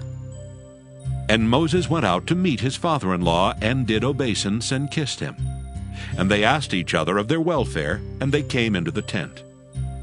And Moses told his father-in-law all that the Lord had done unto Pharaoh and to the Egyptians for Israel's sake, and all the travail that had come upon them by the way, and how the Lord delivered them. And Jethro rejoiced for all the goodness which the Lord had done to Israel, whom he had delivered out of the hand of the Egyptians. And Jethro said, Blessed be the Lord, who hath delivered you out of the hand of the Egyptians, and out of the hand of Pharaoh, who hath delivered the people from under the hand of the Egyptians. Now I know that the Lord is greater than all gods, for in the thing wherein they dealt proudly he was above them. And Jethro, Moses' father-in-law, took a burnt offering and sacrifices for God. And Aaron came, and all the elders of Israel, to eat bread with Moses' father-in-law before God. And it came to pass on the morrow that Moses sat to judge the people, and the people stood by Moses from the morning unto the evening. And when Moses' father-in-law saw all that he did to the people, he said, What is this thing that thou doest to the people? Why sittest thou thyself alone, and all the people stand by thee from morning until even? And Moses said unto his father-in-law, Because the people come unto me to inquire of God. When they have a matter, they come unto me, and I judge between one and another, and I do make them know the statutes of God and his laws. And Moses' father-in-law said unto him, The thing that thou doest is not good. Thou wilt surely wear away both thou and this people that is with thee. For this thing is too heavy for thee. Thou art not able to perform it thyself alone. Hearken now unto my voice. I will give thee counsel, and God shall be with thee. Be thou for the people to Godward, that thou mayest bring the causes unto God. And thou shalt teach them ordinances and laws, and shalt show them the way wherein they must walk, and the work that they must do. Moreover, thou shalt provide out of all the people able men such as fear God, men of truth, hating covetousness, and place such over them to be rulers of thousands, and rulers of hundreds, rulers of 50s, and rulers of 10s. And let them judge the people at all seasons. And it shall be that every great matter they shall bring unto thee, but every small matter they shall judge. So shall it be easier for thyself, and they shall bear the burden with thee. If thou shalt do this thing, and God command thee so, then thou shalt be able to endure, and all this people shall also go to their place in peace. So Moses hearkened to the voice of his father-in-law, and did all that he had said. And Moses chose able men out of all Israel, and made them heads over the people, rulers of thousands, rulers of hundreds, rulers of 50s, and rulers of 10s. And they judged the people at all seasons. The hard causes they brought unto Moses, but every small matter they judged themselves. And Moses let his father-in-law depart, and he went his way into his own land. Exodus chapter 19. In the 3rd month, when the children of Israel were gone forth out of the land of Egypt, the same day came they into the wilderness of Sinai. For they were departed from Rephidim, and were come to the desert of Sinai, and had pitched in the wilderness. And there Israel camped before the mount. And Moses went up unto God, and the Lord called unto him out of the mountain, saying, Thus shalt thou say to the house of Jacob, and tell the children of Israel, Ye have seen what I did unto the Egyptians, and how I bare you on eagle's wings, and brought you unto myself. Now therefore, if ye will obey my voice indeed, and keep my covenant, then ye shall be a peculiar treasure unto me above all people, for all the earth is mine. And ye shall be unto me a kingdom of priests, and an holy nation. These are the words which thou shalt speak unto the children of Israel. And Moses came and called for the elders of the people, and laid before their faces all these words which the Lord commanded him. And all the people answered together and said, All that the Lord hath spoken, we will do. And Moses returned the words of the people unto the Lord. And the Lord said unto Moses, Lo, I come unto thee in a thick cloud, that the people may hear when I speak with thee, and believe thee forever. And Moses told the words of the people unto the Lord. And the Lord said unto Moses, Go unto the people, and sanctify them today and tomorrow, and let them wash their clothes, and be ready against the 3rd day. For the 3rd day the Lord will come down in the sight of all the people upon Mount Sinai. And thou shalt set bounds unto the people round about, saying, Take heed to yourselves that ye go not up into the mount, or touch the border of it. Whosoever toucheth the mount shall be surely put to death. There shall not an hand touch it, but he shall surely be stoned or shot through. Whether it be beast or man, it shall not live. When the trumpet soundeth long, they shall come up to the mount. And Moses went down from the mount unto the people, and sanctified the people, and they washed their clothes. And he said unto the people, Be ready against the 3rd day, come not at your wives. And it came to pass on the 3rd day in the morning that there were thunders and lightnings, and a thick cloud upon the mount, and the voice of the trumpet exceeding loud, so that all the people that was in the camp trembled. And Moses brought forth the people out of the camp to meet with God, and they stood at the nether part of the mount. And Mount Sinai was altogether on a smoke, because the Lord descended upon it in fire. And the smoke thereof ascended as the smoke of a furnace, and the whole mount quaked greatly. And when the voice of the trumpet sounded long, and waxed louder and louder, Moses spake, and God answered him by a voice. And the Lord came down upon Mount Sinai on the top of the mount. And the Lord called Moses up to the top of the mount, and Moses went up. And the Lord said unto Moses, Go down, charge the people, lest they break through unto the Lord to gaze, and many of them perish. And let the priests also, which come near to the Lord, sanctify themselves, lest the Lord break forth upon them. And Moses said unto the Lord, The people cannot come up to Mount Sinai, for thou chargest us, saying, Set bounds about the mount, and sanctify it. And the Lord said unto him, Away, get thee down, and thou shalt come up, thou and Aaron with thee. But let not the priests and the people break through to come up unto the Lord, lest he break forth upon them. So Moses went down unto the people, and spake unto them. Exodus chapter 20. And God spake all these words, saying, I am the Lord thy God, which have brought thee out of the land of Egypt, out of the house of bondage. Thou shalt have no other gods before me. Thou shalt not make unto thee any graven image, or any likeness of anything that is in heaven above, or that is in the earth beneath, or that is in the water under the earth. Thou shalt not bow down thyself to them, nor serve them. For I, the Lord thy God, am a jealous God, visiting the iniquity of the fathers upon the children unto the 3rd and 4th generation of them that hate me, and showing mercy unto thousands of them that love me and keep my commandments. Thou shalt not take the name of the Lord thy God in vain, for the Lord will not hold him guiltless that taketh his name in vain. Remember the Sabbath day to keep it holy. 6 days shalt thou labor and do all thy work. But the 7th day is the Sabbath of the Lord thy God. In it thou shalt not do any work, thou, nor thy son, nor thy daughter, thy manservant, nor thy maidservant, nor thy cattle, nor thy stranger that is within thy gates. For in 6 days the Lord made heaven and earth, the sea, and all that in them is, and rested the 7th day. Wherefore the Lord blessed the Sabbath day, and hallowed it. Honor thy father and thy mother, that thy days may be long upon the land which the Lord thy God giveth thee. Thou shalt not kill. Thou shalt not commit adultery. Thou shalt not steal.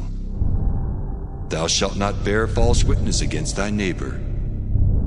Thou shalt not covet thy neighbor's house. Thou shalt not covet thy neighbor's wife, nor his manservant, nor his maidservant, nor his ox, nor his ass, nor anything that is thy neighbor's. And all the people saw the thunderings, and the lightnings, and the noise of the trumpet, and the mountain smoking. And when the people saw it, they removed and stood afar off. And they said unto Moses, Speak thou with us, and we will hear, but let not God speak with us, lest we die. And Moses said unto the people, Fear not, for God is come to prove you, and that his fear may be before your faces, that ye sin not. And the people stood afar off, and Moses drew near unto the thick darkness where God was. And the Lord said unto Moses, Thus thou shalt say unto the children of Israel, Ye have seen that I have talked with you from heaven. Ye shall not make with me gods of silver, neither shall ye make unto you gods of gold. An altar of earth thou shalt make unto me, and shalt sacrifice thereon thy burnt offerings, and thy peace offerings, thy sheep and thine oxen. In all places where I record my name, I will come unto thee, and I will bless thee. And if thou wilt make me an altar of stone, thou shalt not build it of hewn stone. For if thou lift up thy tool upon it, thou hast polluted it. Neither shalt thou go up by steps unto mine altar, that thy nakedness be not discovered thereon. Exodus chapter 21. Now these are the judgments which thou shalt set before them. If thou buy an Hebrew servant, 6 years he shall serve, and in the 7th he shall go out free for nothing. If he came in by himself, he shall go out by himself. If he were married, then his wife shall go out with him. If his master have given him a wife, and she have borne him sons or daughters, the wife and her children shall be her master's, and he shall go out by himself. And if the servant shall plainly say, I love my master, my wife and my children, I will not go out free, then his master shall bring him unto the judges. He shall also bring him to the door, or unto the door post. And his master shall bore his ear through with an awl, and he shall serve him forever. And if a man sell his daughter to be a maidservant, she shall not go out as the men servants do. If she please not her master, who hath betrothed her to himself, then shall he let her be redeemed. To sell her unto a strange nation he shall have no power, seeing he hath dealt deceitfully with her. And if he have betrothed her unto his son, he shall deal with her after the manner of daughters. If he take him another wife, her food, her raiment, and her duty of marriage shall he not diminish. And if he do not these 3 unto her, then shall she go out free without money. He that smiteth a man so that he die shall be surely put to death. And if a man lie not in wait, but God deliver him into his hand, then I will appoint thee a place whither he shall flee. But if a man come presumptuously upon his neighbor, to slay him with guile, thou shalt take him from mine altar, that he may die. And he that smiteth his father or his mother shall be surely put to death. And he that stealeth a man and selleth him, or if he be found in his hand, he shall surely be put to death. And he that curseth his father or his mother shall surely be put to death. And if men strive together, and one smite another with a stone, or with his fist, and he die not, but keepeth his bed, if he rise again, and walk abroad upon his staff, then shall he that smote him be quit. Only he shall pay for the loss of his time, and shall cause him to be thoroughly healed. And if a man smite his servant or his maid with a rod, and he die under his hand, he shall be surely punished. Notwithstanding, if he continue a day or 2, he shall not be punished, for he is his money. If men strive and hurt a woman with child, so that her fruit depart from her, and yet no mischief follow, he shall be surely punished according as the woman's husband will lay upon him, and he shall pay as the judges determine. And if any mischief follow, then thou shalt give life for life, eye for eye, tooth for tooth, hand for hand, foot for foot, burning for burning, wound for wound, stripe for stripe. And if a man smite the eye of his servant, or the eye of his maid, that it perish, he shall let him go free for his eye's sake. And if he smite out his manservant's tooth, or his maidservant's tooth, he shall let him go free for his tooth's sake. If an ox gore a man or a woman, that they die, then the ox shall be surely stoned, and his flesh shall not be eaten, but the owner of the ox shall be quit. But if the ox were wont to push with his horn in time past, and it hath been testified to his owner, and he hath not kept him in, but that he hath killed a man or a woman, the ox shall be stoned, and his owner also shall be put to death. If there be laid on him a sum of money, then he shall give for the ransom of his life whatsoever is laid upon him. Whether he have gored a son, or have gored a daughter, according to this judgment shall it be done unto him. If the ox shall push a manservant or a maidservant, he shall give unto their master 30 shekels of silver, and the ox shall be stoned.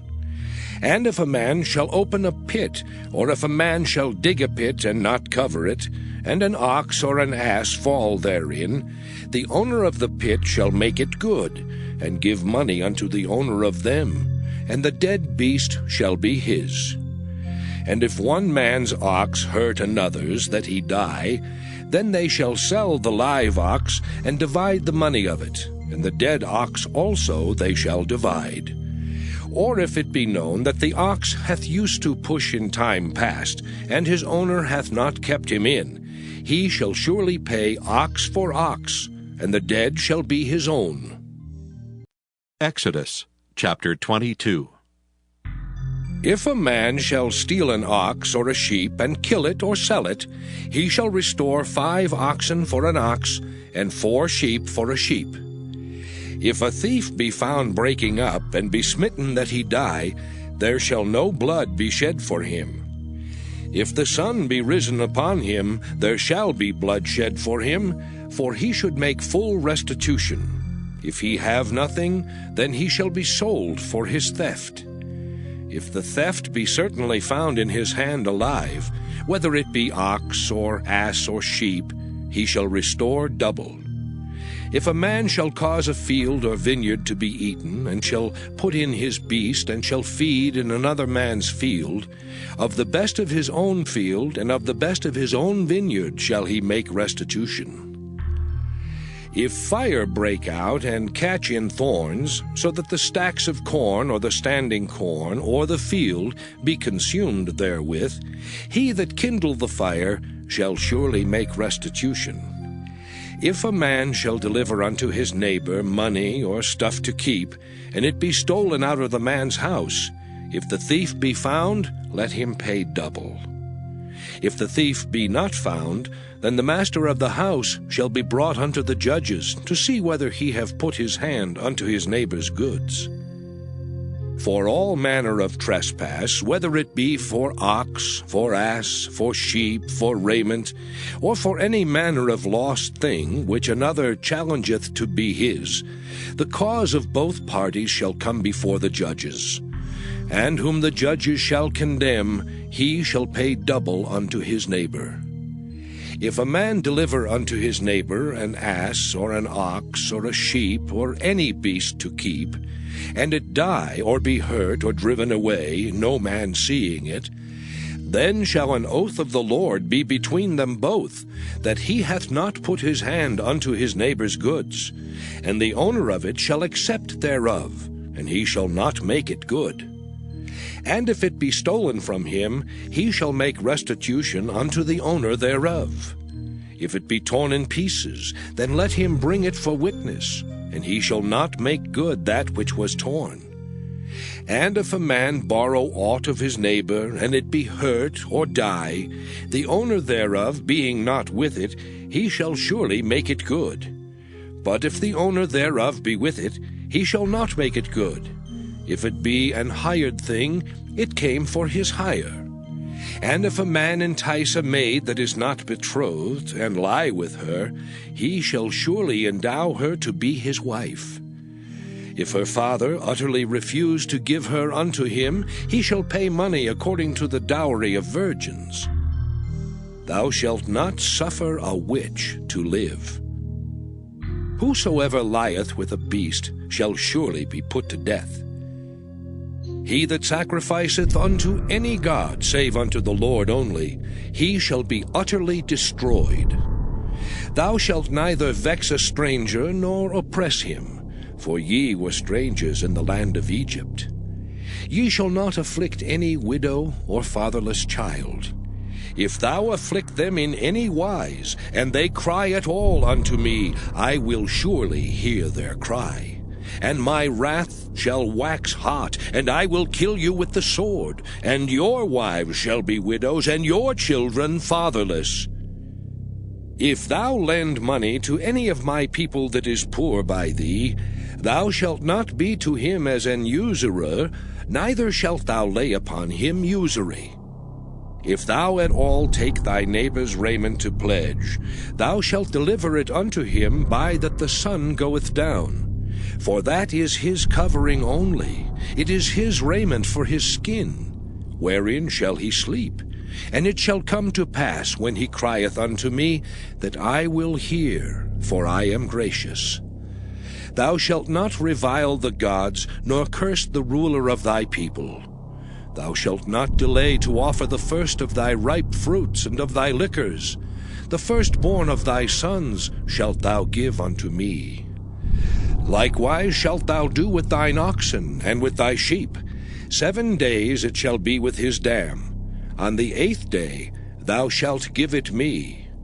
And ye shall be holy men unto me. Neither shall ye eat any flesh that is torn of beasts in the field. Ye shall cast it to the dogs. Exodus chapter 23.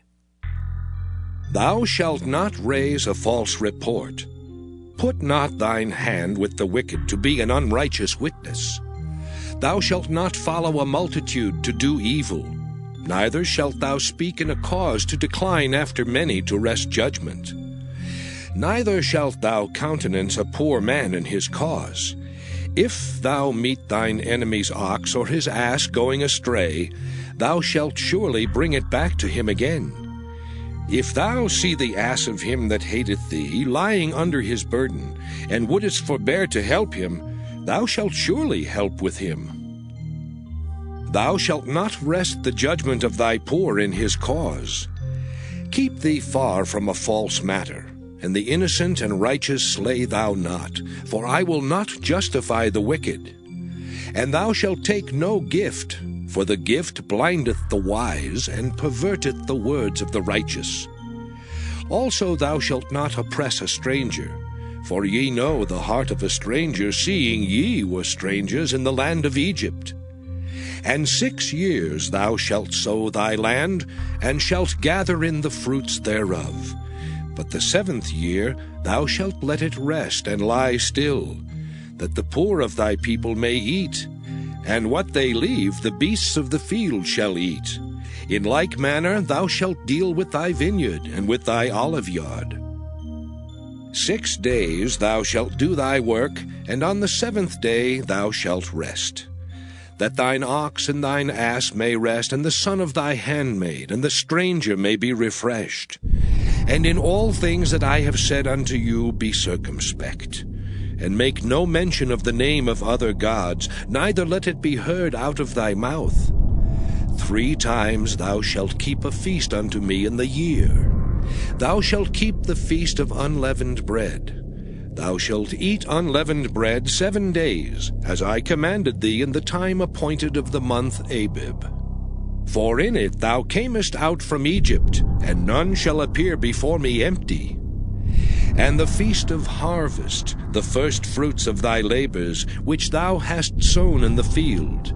And the feast of ingathering, which is in the end of the year, when thou hast gathered in thy labors out of the field. 3 times in the year all thy males shall appear before the Lord God. Thou shalt not offer the blood of my sacrifice with leavened bread, neither shall the fat of my sacrifice remain until the morning. The first of the firstfruits of thy land thou shalt bring into the house of the Lord thy God.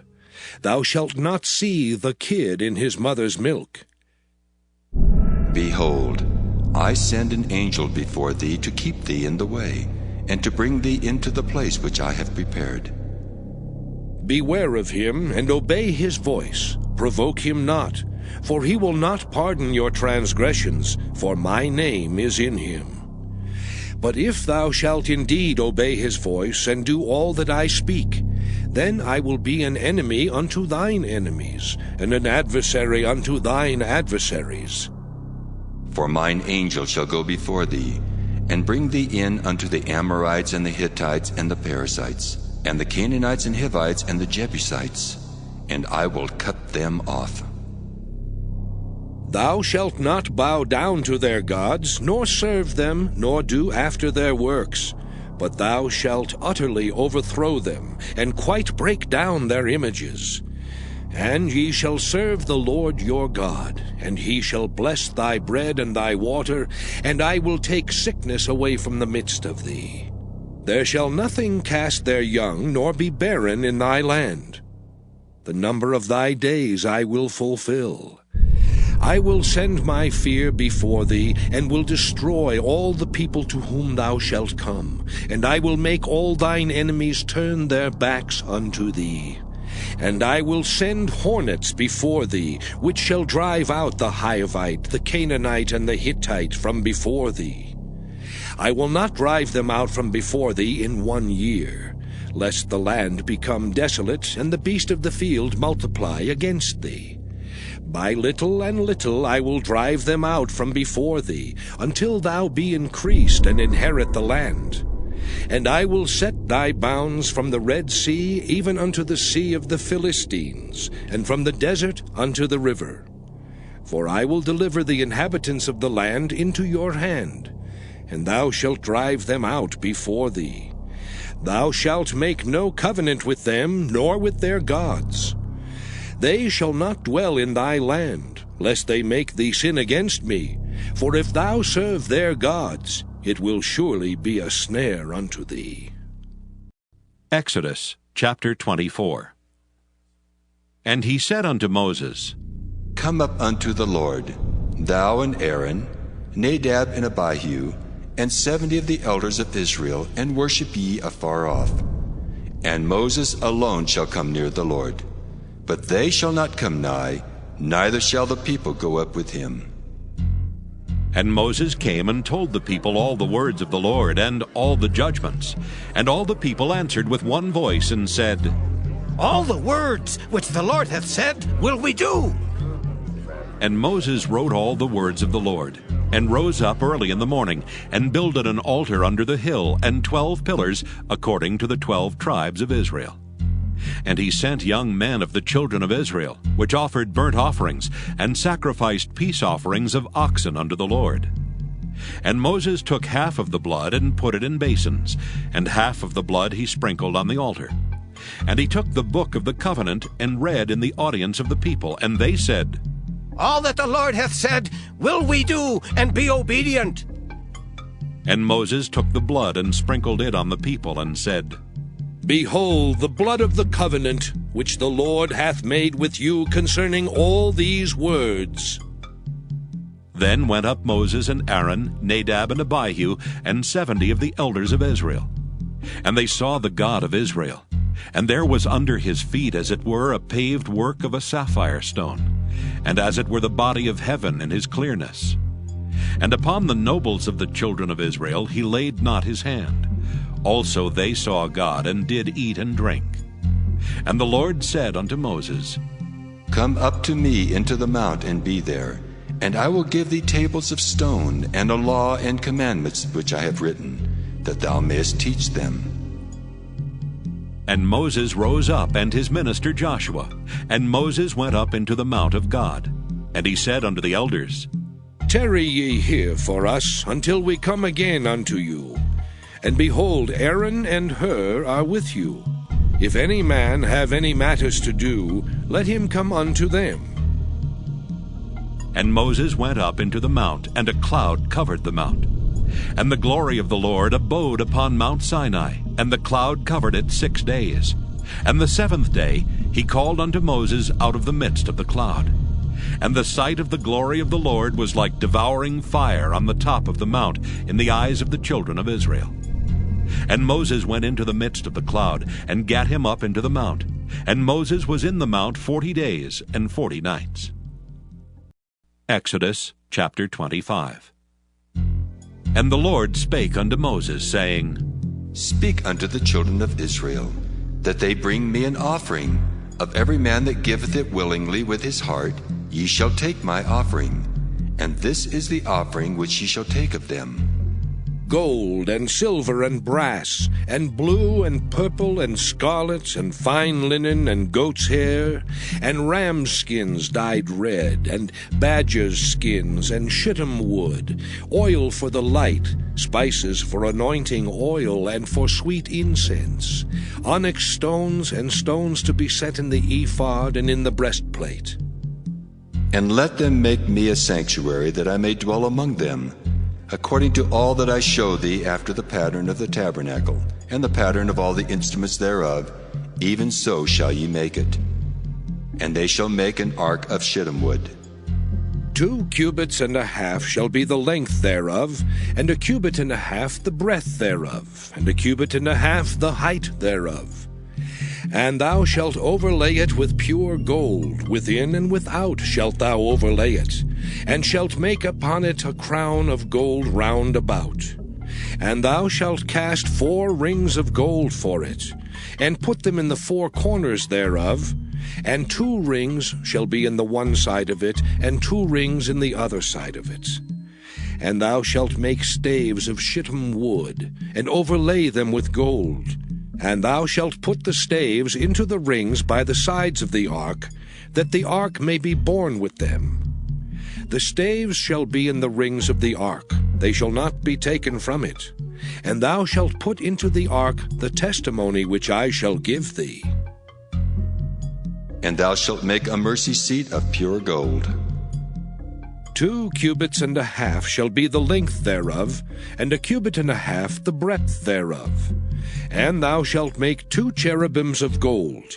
Of beaten work shalt thou make them, in the 2 ends of the mercy seat. And make 1 cherub on the one end, and the other cherub on the other end. Even of the mercy seat shall ye make the cherubims on the 2 ends thereof. And the cherubims shall stretch forth their wings on high, covering the mercy seat with their wings, and their faces shall look one to another. Toward the mercy seat shall the faces of the cherubims be. And thou shalt put the mercy seat above upon the ark, and in the ark thou shalt put the testimony that I shall give thee.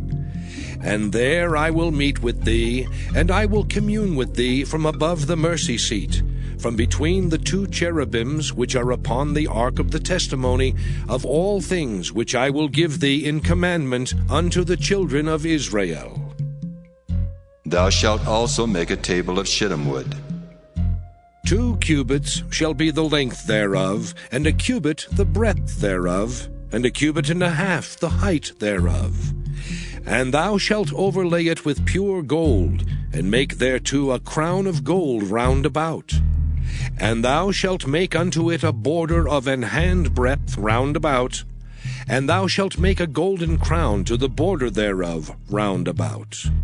And thou shalt make for it 4 rings of gold, and put the rings in the 4 corners that are on the 4 feet thereof. Over against the border shall the rings be for places of the staves to bear the table. And thou shalt make the staves of shittim wood, and overlay them with gold, that the table may be borne with them. And thou shalt make the dishes thereof, and spoons thereof, and covers thereof, and bowls thereof, to cover withal. Of pure gold shalt thou make them. And thou shalt set upon the table showbread before me alway. And thou shalt make a candlestick of pure gold. Of beaten work shall the candlestick be made, his shaft and his branches, his bowls, his knops and his flowers shall be of the same. And 6 branches shall come out of the sides of it, 3 branches of the candlestick out of the one side, and 3 branches of the candlestick out of the other side. 3 bowls made like unto almonds, with a knop and a flower in one branch, and 3 bowls made like almonds in the other branch, with a knop and a flower. So in the 6 branches that come out of the candlestick. And in the candlestick shall be 4 bowls made like unto almonds, with their knops and their flowers. And there shall be a knop under 2 branches of the same, and a knop under 2 branches of the same, and a knop under 2 branches of the same, according to the 6 branches that proceed out of the candlestick. Their knops and their branches shall be of the same. All it shall be one beaten work of pure gold. And thou shalt make the 7 lamps thereof, and they shall light the lamps thereof, that they may give light over against it. And the tongs thereof and the snuff dishes thereof shall be of pure gold. Of a talent of pure gold shall he make it with all these vessels. And look that thou make them after their pattern, which was showed thee in the mount. Exodus chapter 26. Moreover, thou shalt make the tabernacle, with 10 curtains of fine twined linen, and blue, and purple, and scarlet. With cherubims of cunning work shalt thou make them. The length of one curtain shall be 28 cubits, and the breadth of one curtain 4 cubits, and every one of the curtains shall have one measure. The 5 curtains shall be coupled together one to another, and other 5 curtains shall be coupled one to another. And thou shalt make loops of blue upon the edge of the one curtain from the selvage in the coupling, and likewise shalt thou make in the uttermost edge of another curtain in the coupling of the second. 50 loops shalt thou make in the one curtain, and 50 loops shalt thou make in the edge of the curtain that is in the coupling of the second, that the loops may take hold one of another. And thou shalt make 50 taches of gold, and couple the curtains together with the taches, and it shall be one tabernacle. And thou shalt make curtains of goat's hair to be a covering upon the tabernacle. 11 curtains shalt thou make. The length of one curtain shall be 30 cubits, and the breadth of one curtain 4 cubits, and the 11 curtains shall be all of one measure. And thou shalt couple 5 curtains by themselves, and 6 curtains by themselves, and shalt double the 6th curtain in the forefront of the tabernacle. And thou shalt make 50 loops on the edge of the one curtain that is outmost in the coupling, and 50 loops in the edge of the curtain which coupleth the second. And thou shalt make 50 taches of brass, and put the taches into the loops, and couple the tent together, that it may be one. And the remnant that remaineth of the curtains of the tent, the half curtain that remaineth, shall hang over the backside of the tabernacle. And a cubit on the one side, and a cubit on the other side of that which remaineth in the length of the curtains of the tent, it shall hang over the sides of the tabernacle on this side and on that side, to cover it. And thou shalt make a covering for the tent of rams' skins dyed red, and a covering above of badgers' skins. And thou shalt make boards for the tabernacle of shittim wood standing up. 10 cubits shall be the length of a board, and a cubit and a half shall be the breadth of one board. 2 tenons shall there be in one board, set in order one against another. Thus shalt thou make for all the boards of the tabernacle. And thou shalt make the boards for the tabernacle, 20 boards on the south side southward. And thou shalt make 40 sockets of silver under the 20 boards, 2 sockets under one board for his 2 tenons, and 2 sockets under another board for his 2 tenons. And for the second side of the tabernacle, on the north side, there shall be 20 boards, and there 40 sockets of silver, 2 sockets under one board, and 2 sockets under another board. And for the sides of the tabernacle westward thou shalt make 6 boards, and 2 boards shalt thou make for the corners of the tabernacle in the 2 sides. And they shall be coupled together beneath, and they shall be coupled together above the head of it unto one ring. Thus shall it be for them both. They shall be for the 2 corners. And they shall be 8 boards, and their sockets of silver 16 sockets, 2 sockets under one board, and 2 sockets under another board. And thou shalt make bars of shittim wood, 5 for the boards of the one side of the tabernacle, and 5 bars for the boards of the other side of the tabernacle, and 5 bars for the boards of the side of the tabernacle for the 2 sides westward. And the middle bar in the midst of the boards shall reach from end to end. And thou shalt overlay the boards with gold, and make their rings of gold for places for the bars. And thou shalt overlay the bars with gold. And thou shalt rear up the tabernacle according to the fashion thereof which was showed thee in the mount. And thou shalt make a veil of blue and purple and scarlet and fine twined linen of cunning work. With cherubims shall it be made. And thou shalt hang it upon 4 pillars of shittim wood overlaid with gold. Their hooks shall be of gold upon the 4 sockets of silver. And thou shalt hang up the veil under the taches, that thou mayest bring in thither within the veil the ark of the testimony. And the veil shall divide unto you between the holy place and the most holy. And thou shalt put the mercy seat upon the ark of the testimony in the most holy place. And thou shalt set the table without the veil, and the candlestick over against the table on the side of the tabernacle toward the south. And thou shalt put the table on the north side. And thou shalt make an hanging for the door of the tent of blue and purple and scarlet and fine twined linen, wrought with needlework. And thou shalt make for the hanging 5 pillars of shittim wood, and overlay them with gold, and their hooks shall be of gold. And thou shalt cast 5 sockets of brass for them. Exodus chapter 27. And thou shalt make an altar of shittim wood, 5 cubits long and 5 cubits broad. The altar shall be 4 square, and the height thereof shall be 3 cubits. And thou shalt make the horns of it upon the 4 corners thereof. His horns shall be of the same, and thou shalt overlay it with brass. And thou shalt make his pans to receive his ashes, and his shovels, and his basins, and his flesh hooks, and his fire pans. All the vessels thereof thou shalt make of brass. And thou shalt make for it a grate of network of brass. And upon the net shalt thou make 4 brazen rings in the 4 corners thereof. And thou shalt put it under the compass of the altar beneath, that the net may be even to the midst of the altar. And thou shalt make staves for the altar, staves of shittim wood, and overlay them with brass. And the staves shall be put into the rings, and the staves shall be upon the 2 sides of the altar, to bear it. Hollow with boards shalt thou make it, as it was showed thee in the mount, so shall they make it.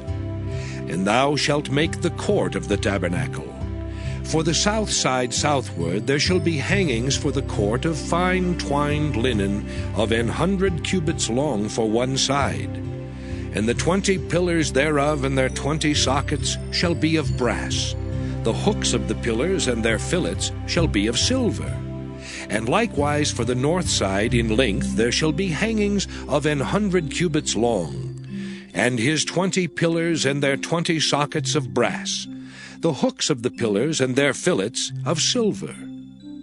And for the breadth of the court on the west side shall be hangings of 50 cubits, their pillars 10 and their sockets 10. And the breadth of the court on the east side eastward shall be 50 cubits. The hangings of one side of the gate shall be 15 cubits, their pillars 3 and their sockets 3. And on the other side shall be hangings 15 cubits, their pillars 3 and their sockets 3. And for the gate of the court shall be an hanging of 20 cubits, of blue and purple and scarlet and fine twined linen, wrought with needlework. And their pillars shall be 4, and their sockets 4. All the pillars round about the court shall be filleted with silver. Their hooks shall be of silver, and their sockets of brass. The length of the court shall be 100 cubits, and the breadth 50 everywhere, and the height 5 cubits of fine twined linen, and their sockets of brass. All the vessels of the tabernacle in all the service thereof, and all the pins thereof, and all the pins of the court shall be of brass. And thou shalt command the children of Israel that they bring thee pure olive oil beaten for the light, to cause the lamp to burn always. In the tabernacle of the congregation without the veil, which is before the testimony, Aaron and his sons shall order it from evening to morning before the Lord. It shall be a statute forever unto their generations on the behalf of the children of Israel. Exodus chapter 28. And take thou unto thee Aaron thy brother and his sons with him from among the children of Israel, that he may minister unto me in the priest's office. Even Aaron, Nadab and Abihu, Eleazar and Ithamar, Aaron's sons. And thou shalt make holy garments for Aaron thy brother for glory and for beauty. And thou shalt speak unto all that are wise-hearted, whom I have filled with the spirit of wisdom, that they may make Aaron's garments to consecrate him, that he may minister unto me in the priest's office. And these are the garments which they shall make: a breastplate, and an ephod, and a robe, and a broidered coat, a mitre, and a girdle. And they shall make holy garments for Aaron thy brother and his sons, that he may minister unto me in the priest's office. And they shall take gold, and blue, and purple, and scarlet, and fine linen. And they shall make the ephod of gold, of blue, and of purple, of scarlet, and fine twined linen, with cunning work. It shall have the 2 shoulder pieces thereof joined at the 2 edges thereof, and so it shall be joined together. And the curious girdle of the ephod, which is upon it, shall be of the same, according to the work thereof, even of gold, of blue, and purple, and scarlet, and fine twined linen. And thou shalt take 2 onyx stones, and grave on them the names of the children of Israel, 6 of their names on 1 stone, and the other 6 names of the rest on the other stone, according to their birth. With the work of an engraver in stone, like the engravings of a signet, shalt thou engrave the 2 stones with the names of the children of Israel. Thou shalt make them to be set in ouches of gold. And thou shalt put the 2 stones upon the shoulders of the ephod for stones of memorial unto the children of Israel. And Aaron shall bear their names before the Lord upon his 2 shoulders for a memorial. And thou shalt make ouches of gold, and 2 chains of pure gold at the ends. Of wreathen work shalt thou make them, and fasten the wreathen chains to the ouches. And thou shalt make the breastplate of judgment with cunning work. After the work of the ephod thou shalt make it. Of gold, of blue, and of purple, and of scarlet, and of fine twined linen shalt thou make it. foursquare it shall be, being doubled. A span shall be the length thereof, and a span shall be the breadth thereof. And thou shalt set it in settings of stones, even 4 rows of stones. The first row shall be a sardius, a topaz, and a carbuncle. This shall be the first row. And the second row shall be an emerald, a sapphire, and a diamond. And the third row a ligure, an agate, and an amethyst. And the fourth row a beryl, and an onyx, and a jasper. They shall be set in gold in their enclosings. And the stones shall be with the names of the children of Israel, 12, according to their names, like the engravings of a signet. Every one with his name shall they be according to the 12 tribes. And thou shalt make upon the breastplate chains at the ends of wreathen work of pure gold. And thou shalt make upon the breastplate 2 rings of gold, and shalt put the 2 rings on the 2 ends of the breastplate. And thou shalt put the 2 wreathen chains of gold in the 2 rings which are on the ends of the breastplate. And the other 2 ends of the 2 wreathen chains thou shalt fasten in the 2 ouches, and put them on the shoulder pieces of the ephod before it. And thou shalt make 2 rings of gold, and thou shalt put them upon the 2 ends of the breastplate in the border thereof, which is in the side of the ephod inward. And 2 other rings of gold thou shalt make, and shalt put them on the 2 sides of the ephod underneath, toward the forepart thereof, over against the other coupling thereof, above the curious girdle of the ephod. And they shall bind the breastplate by the rings thereof unto the rings of the ephod with a lace of blue, that it may be above the curious girdle of the ephod, and that the breastplate be not loosed from the ephod.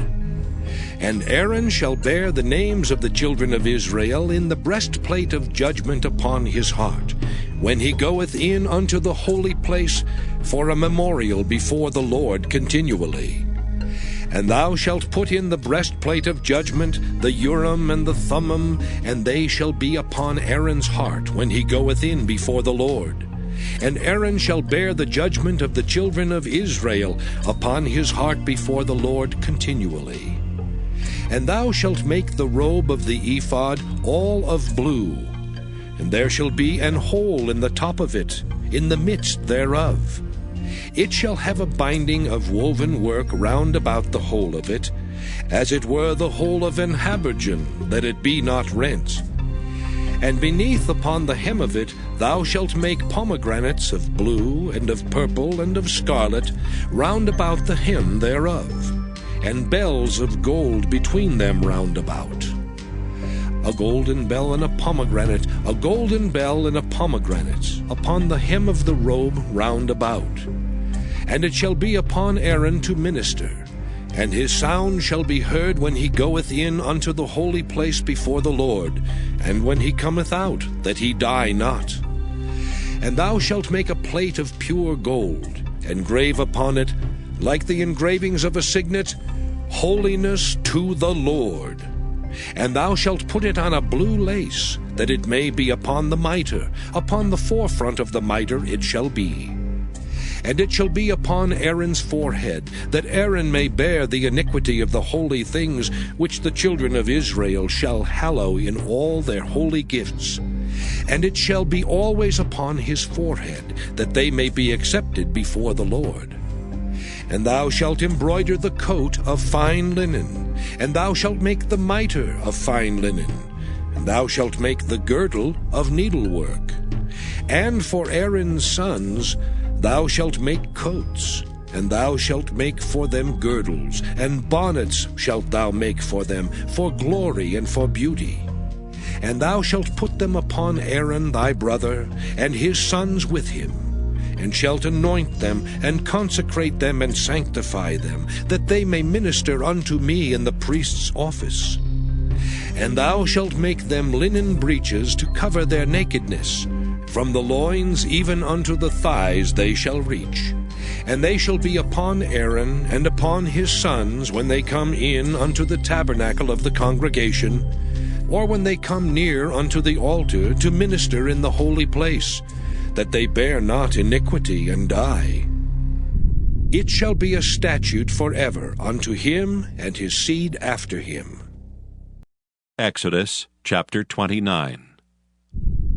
And this is the thing that thou shalt do unto them to hallow them, to minister unto me in the priest's office. Take 1 young bullock and 2 rams without blemish, and unleavened bread and cakes unleavened, tempered with oil, and wafers unleavened, anointed with oil. Of wheaten flour shalt thou make them. And thou shalt put them into 1 basket, and bring them in the basket with the bullock and the 2 rams.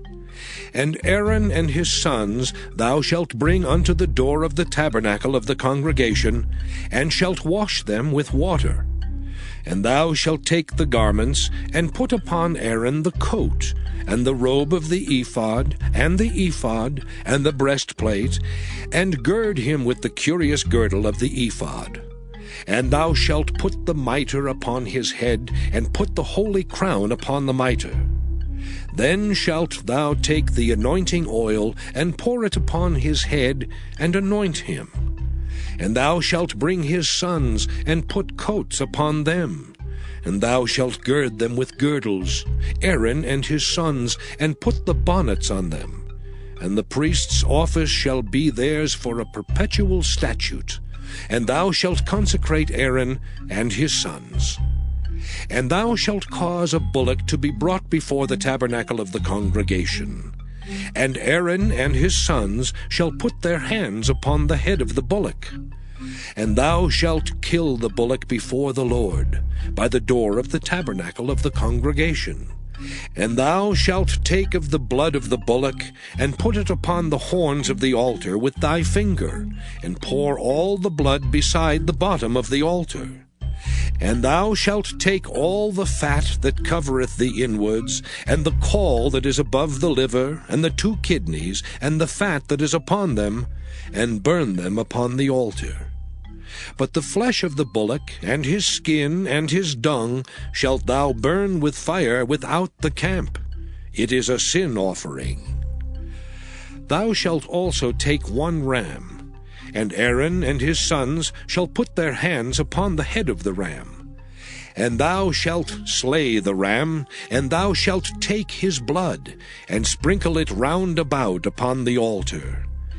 And thou shalt cut the ram in pieces, and wash the inwards of him, and his legs, and put them unto his pieces, and unto his head.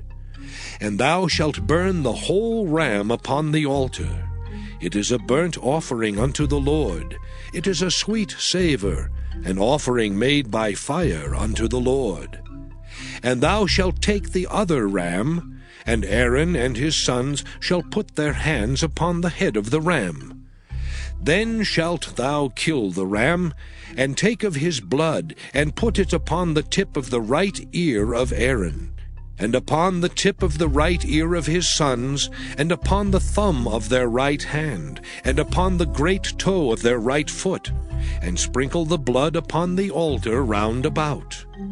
And thou shalt take of the blood that is upon the altar, and of the anointing oil, and sprinkle it upon Aaron, and upon his garments, and upon his sons, and upon the garments of his sons with him. And he shall be hallowed, and his garments, and his sons' garments with him. Also thou shalt take of the ram the fat and the rump, and the fat that covereth the inwards, and the caul above the liver, and the 2 kidneys, and the fat that is upon them, and the right shoulder, for it is a ram of consecration. And 1 loaf of bread, and 1 cake of oiled bread, and 1 wafer out of the basket of the unleavened bread that is before the Lord. And thou shalt put all in the hands of Aaron, and in the hands of his sons, and shalt wave them for a wave offering before the Lord. And thou shalt receive them of their hands, and burn them upon the altar for a burnt offering, for a sweet savour before the Lord. It is an offering made by fire unto the Lord.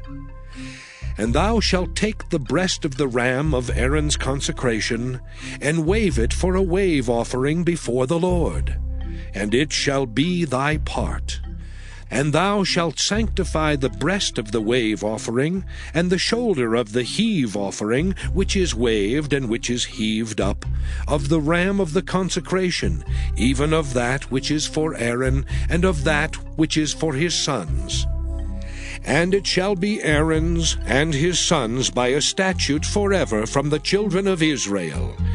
For it is an heave offering, and it shall be an heave offering from the children of Israel of the sacrifice of their peace offerings, even their heave offering unto the Lord. And the holy garments of Aaron shall be his sons after him, to be anointed therein, and to be consecrated in them. And that son that is priest in his stead shall put them on 7 days, when he cometh into the tabernacle of the congregation to minister in the holy place. And thou shalt take the ram of the consecration, and seethe his flesh in the holy place. And Aaron and his sons shall eat the flesh of the ram, and the bread that is in the basket by the door of the tabernacle of the congregation. And they shall eat those things wherewith the atonement was made, to consecrate and to sanctify them. But a stranger shall not eat thereof, because they are holy. And if aught of the flesh of the consecrations or of the bread remain unto the morning, then thou shalt burn the remainder with fire. It shall not be eaten, because it is holy. And thus shalt thou do unto Aaron and to his sons according to all things which I have commanded thee. 7 days shalt thou consecrate them. And thou shalt offer every day a bullock for a sin offering for atonement. And thou shalt cleanse the altar when thou hast made an atonement for it, and thou shalt anoint it to sanctify it. 7 days thou shalt make an atonement for the altar, and sanctify it. And it shall be an altar most holy. Whatsoever toucheth the altar shall be holy. Now this is that which thou shalt offer upon the altar: 2 lambs of the first year, day by day, continually. The 1 lamb thou shalt offer in the morning, and the other lamb thou shalt offer at even. And with the 1 lamb 1/10 deal of flour mingled with the 4th part of an hin of beaten oil, and the 4th part of an hin of wine for a drink offering. And the other lamb thou shalt offer at even, and shalt do thereto according to the meat offering of the morning, and according to the drink offering thereof, for a sweet savour, an offering made by fire unto the Lord. This shall be a continual burnt offering throughout your generations, at the door of the tabernacle of the congregation before the Lord, where I will meet you to speak there unto thee. And there I will meet with the children of Israel, and the tabernacle shall be sanctified by my glory. And I will sanctify the tabernacle of the congregation and the altar. I will sanctify also both Aaron and his sons to minister to me in the priest's office. And I will dwell among the children of Israel, and will be their God. And they shall know that I am the Lord their God, that brought them forth out of the land of Egypt, that I may dwell among them. I am the Lord their God. Exodus chapter 30. And thou shalt make an altar to burn incense upon. Of shittim wood shalt thou make it. A cubit shall be the length thereof, and a cubit the breadth thereof. 4 square shall it be, and 2 cubits shall be the height thereof. The horns thereof shall be of the same. And thou shalt overlay it with pure gold, the top thereof, and the sides thereof round about, and the horns thereof, and thou shalt make unto it a crown of gold round about. And 2 golden rings shalt thou make to it under the crown of it. By the 2 corners thereof, upon the 2 sides of it shalt thou make it, and they shall be for places for the staves to bear it withal. And thou shalt make the staves of shittim wood, and overlay them with gold.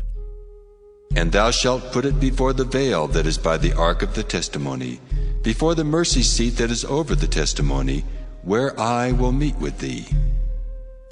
And Aaron shall burn thereon sweet incense every morning. When he dresseth the lamps, he shall burn incense upon it. And when Aaron lighteth the lamps at even, he shall burn incense upon it, a perpetual incense before the Lord throughout your generations. Ye shall offer no strange incense thereon, nor burnt sacrifice, nor meat offering. Neither shall ye pour drink offering thereon. And Aaron shall make an atonement upon the horns of it once in a year with the blood of the sin offering of atonements. Once in the year shall he make atonement upon it throughout your generations. It is most holy unto the Lord. And the Lord spake unto Moses, saying, When thou takest the sum of the children of Israel after their number, then shall they give every man a ransom for his soul unto the Lord, when thou numberest them. That there be no plague among them when thou numberest them. This they shall give every one that passeth among them that are numbered, 1/2 shekel after the shekel of the sanctuary. A shekel is 20 gerahs, and 1/2 shekel shall be the offering of the Lord.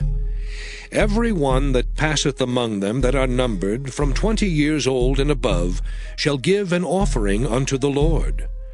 The rich shall not give more, and the poor shall not give less than half a shekel when they give an offering unto the Lord, to make an atonement for your souls. And thou shalt take the atonement money of the children of Israel, and shalt appoint it for the service of the tabernacle of the congregation, that it may be a memorial unto the children of Israel before the Lord, to make an atonement for your souls. And the Lord spake unto Moses, saying, Thou shalt also make a laver of brass, and his foot also of brass to wash withal. And thou shalt put it between the tabernacle of the congregation and the altar, and thou shalt put water therein. For Aaron and his sons shall wash their hands and their feet thereat. When they go into the tabernacle of the congregation, they shall wash with water, that they die not. Or when they come near to the altar to minister, to burn offering made by fire unto the Lord. So they shall wash their hands and their feet, that they die not, and it shall be a statute forever to them, even to him and to his seed throughout their generations. Moreover the Lord spake unto Moses, saying, Take thou also unto thee principal spices. Of pure myrrh 500 shekels, and of sweet cinnamon half so much, even 250 shekels, and of sweet calamus 250 shekels, and of cassia 500 shekels, after the shekel of the sanctuary, and of oil, olive, and hin. And thou shalt make it an oil of holy ointment, an ointment compound after the art of the apothecary. It shall be an holy anointing oil. And thou shalt anoint the tabernacle of the congregation therewith, and the ark of the testimony, and the table and all his vessels, and the candlestick and his vessels, and the altar of incense, and the altar of burnt offering with all his vessels, and the laver and his foot. And thou shalt sanctify them, that they may be most holy. Whatsoever toucheth them shall be holy. And thou shalt anoint Aaron and his sons, and consecrate them, that they may minister unto me in the priest's office. And thou shalt speak unto the children of Israel, saying, This shall be an holy anointing oil unto me throughout your generations. Upon man's flesh shall it not be poured, neither shall ye make any other like it, after the composition of it. It is holy, and it shall be holy unto you. Whosoever compoundeth any like it, or whosoever putteth any of it upon a stranger, shall even be cut off from his people. And the Lord said unto Moses, Take unto thee sweet spices, stadke, and onycha, and galbanum. These sweet spices with pure frankincense, of each shall there be a like weight. And thou shalt make it a perfume, a confection after the art of the apothecary, tempered together, pure and holy. And thou shalt beat some of it very small, and put of it before the testimony in the tabernacle of the congregation, where I will meet with thee. It shall be unto you most holy. And as for the perfume which thou shalt make, ye shall not make to yourselves according to the composition thereof. It shall be unto thee holy for the Lord. Whosoever shall make like unto that, to smell thereto, shall even be cut off from his people. Exodus chapter 31. And the Lord spake unto Moses, saying, See, I have called by name Bezaleel, the son of Uri, the son of Hur, of the tribe of Judah.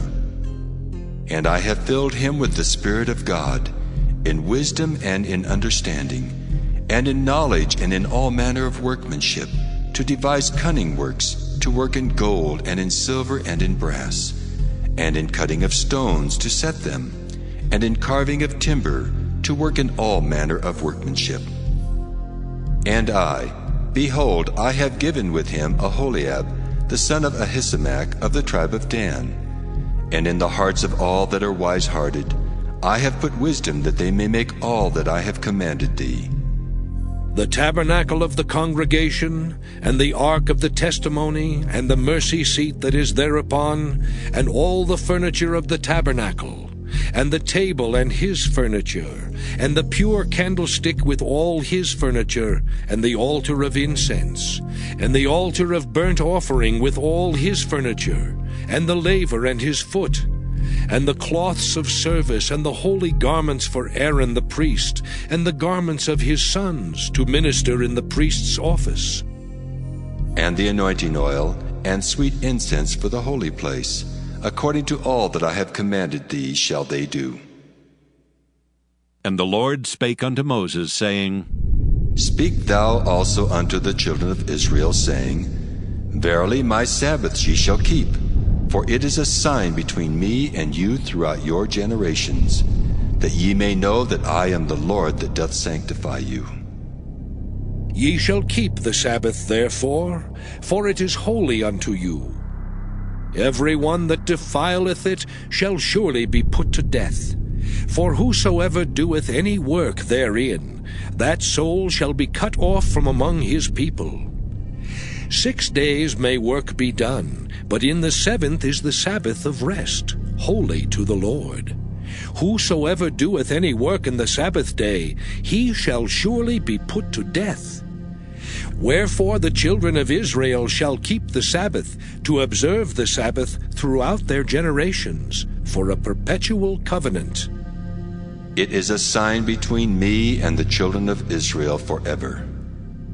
For in 6 days the Lord made heaven and earth, and on the 7th day he rested, and was refreshed. And he gave unto Moses, when he had made an end of communing with him upon Mount Sinai, 2 tables of testimony, tables of stone, written with the finger of God. Exodus chapter 32. And when the people saw that Moses delayed to come down out of the mount, the people gathered themselves together unto Aaron, and said unto him, Up, make us gods which shall go before us. For as for this Moses, the man that brought us up out of the land of Egypt, we wot not what has become of him. And Aaron said unto them, Break off the golden earrings which are in the ears of your wives, of your sons, and of your daughters, and bring them unto me. And all the people brake off the golden earrings which were in their ears, and brought them unto Aaron. And he received them at their hand, and fashioned it with a graving tool, after he had made it a molten calf. And they said, These be thy gods, O Israel, which brought thee up out of the land of Egypt. And when Aaron saw it, he built an altar before it. And Aaron made proclamation, and said, Tomorrow is a feast to the Lord. And they rose up early on the morrow, and offered burnt offerings, and brought peace offerings. And the people sat down to eat and to drink, and rose up to play. And the Lord said unto Moses, Go, get thee down, for thy people which thou broughtest out of the land of Egypt have corrupted themselves. They have turned aside quickly out of the way which I commanded them. They have made them a molten calf, and have worshipped it, and have sacrificed thereunto, and said, These be thy gods, O Israel, which have brought thee up out of the land of Egypt. And the Lord said unto Moses, I have seen this people, and behold, it is a stiff-necked people. Now therefore let me alone, that my wrath may wax hot against them, and that I may consume them. And I will make of thee a great nation. And Moses besought the Lord his God, and said, Lord, why doth thy wrath wax hot against thy people, which thou hast brought forth out of the land of Egypt with great power and with a mighty hand? Wherefore should the Egyptians speak and say, For mischief did he bring them out, to slay them in the mountains, and to consume them from the face of the earth? Turn from thy fierce wrath, and repent of this evil against thy people. remember Abraham, Isaac, and Israel, thy servants, to whom thou swarest by thine own self, and saidst unto them, I will multiply your seed as the stars of heaven, and all this land that I have spoken of will I give unto your seed, and they shall inherit it forever. And the Lord repented of the evil which he thought to do unto his people. And Moses turned and went down from the mount, and the 2 tables of the testimony were in his hand. The tables were written on both their sides. On the one side and on the other were they written. And the tables were the work of God, and the writing was the writing of God, graven upon the tables. And when Joshua heard the noise of the people as they shouted, he said unto Moses, There is a noise of war in the camp. And he said, It is not the voice of them that shout for mastery, neither is it the voice of them that cry for being overcome, but the noise of them that sing do I hear. And it came to pass, as soon as he came nigh unto the camp, that he saw the calf and the dancing. And Moses' anger waxed hot, and he cast the tables out of his hands, and brake them beneath the mount. And he took the calf which they had made, and burnt it in the fire, and ground it to powder, and strawed it upon the water, and made the children of Israel drink of it. And Moses said unto Aaron, What did this people unto thee, that thou hast brought so great a sin upon them? And Aaron said, Let not the anger of my Lord wax hot. Thou knowest the people, that they are set on mischief. For they said unto me, Make us gods, which shall go before us. For as for this Moses, the man that brought us up out of the land of Egypt, we wot not what is become of him. And I said unto them, Whosoever hath any gold, let them break it off. So they gave it me. Then I cast it into the fire, and there came out this calf. And when Moses saw that the people were naked, for Aaron had made them naked unto their shame among their enemies, then Moses stood in the gate of the camp and said, Who is on the Lord's side? Let him come unto me. And all the sons of Levi gathered themselves together unto him. And he said unto them, Thus saith the Lord God of Israel, Put every man his sword by his side, and go in and out from gate to gate throughout the camp, and slay every man his brother, and every man his companion, and every man his neighbor. And the children of Levi did according to the word of Moses. And there fell of the people that day about 3,000 men. For Moses had said, Consecrate yourselves today to the Lord, even every man upon his son, and upon his brother, that he may bestow upon you a blessing this day. And it came to pass on the morrow that Moses said unto the people, Ye have sinned a great sin, and now I will go up unto the Lord. Peradventure I shall make an atonement for your sin. And Moses returned unto the Lord and said, Oh, this people have sinned a great sin, and have made them gods of gold. Yet now, if thou wilt forgive their sin, and if not, blot me, I pray thee, out of thy book which thou hast written. And the Lord said unto Moses, Whosoever hath sinned against me, him will I blot out of my book. Therefore now go, lead the people unto the place of which I have spoken unto thee. Behold, mine angel shall go before thee. Nevertheless, in the day when I visit, I will visit their sin upon them. And the Lord plagued the people, because they made the calf which Aaron made. Exodus chapter 33. And the Lord said unto Moses, Depart and go up hence, thou and the people which thou hast brought up out of the land of Egypt, unto the land which I swear unto Abraham, to Isaac, and to Jacob, saying, Unto thy seed will I give it. And I will send an angel before thee, and I will drive out the Canaanite, the Amorite, and the Hittite, and the Perizzite, the Hivite, and the Jebusite, unto a land flowing with milk and honey, for I will not go up in the midst of thee, for thou art a stiff-necked people, lest I consume thee in the way. And when the people heard these evil tidings, they mourned, and no man did put on him his ornaments. For the Lord had said unto Moses, Say unto the children of Israel, Ye are a stiff-necked people. I will come up into the midst of thee in a moment, and consume thee. Therefore now put off thine ornaments from thee, that I may know what to do unto thee. And the children of Israel stripped themselves of their ornaments by the Mount Horeb. And Moses took the tabernacle, and pitched it without the camp, afar off from the camp, and called it the tabernacle of the congregation. And it came to pass that every one which sought the Lord went out unto the tabernacle of the congregation, which was without the camp. And it came to pass, when Moses went out unto the tabernacle, that all the people rose up and stood every man at his tent door, and looked after Moses until he was gone into the tabernacle. And it came to pass, as Moses entered into the tabernacle, the cloudy pillar descended, and stood at the door of the tabernacle. And the Lord talked with Moses. And all the people saw the cloudy pillar stand at the tabernacle door. And all the people rose up and worshipped, every man in his tent door. And the Lord spake unto Moses face to face, as a man speaketh unto his friend. And he turned again into the camp. But his servant Joshua, the son of Nun, a young man, departed not out of the tabernacle.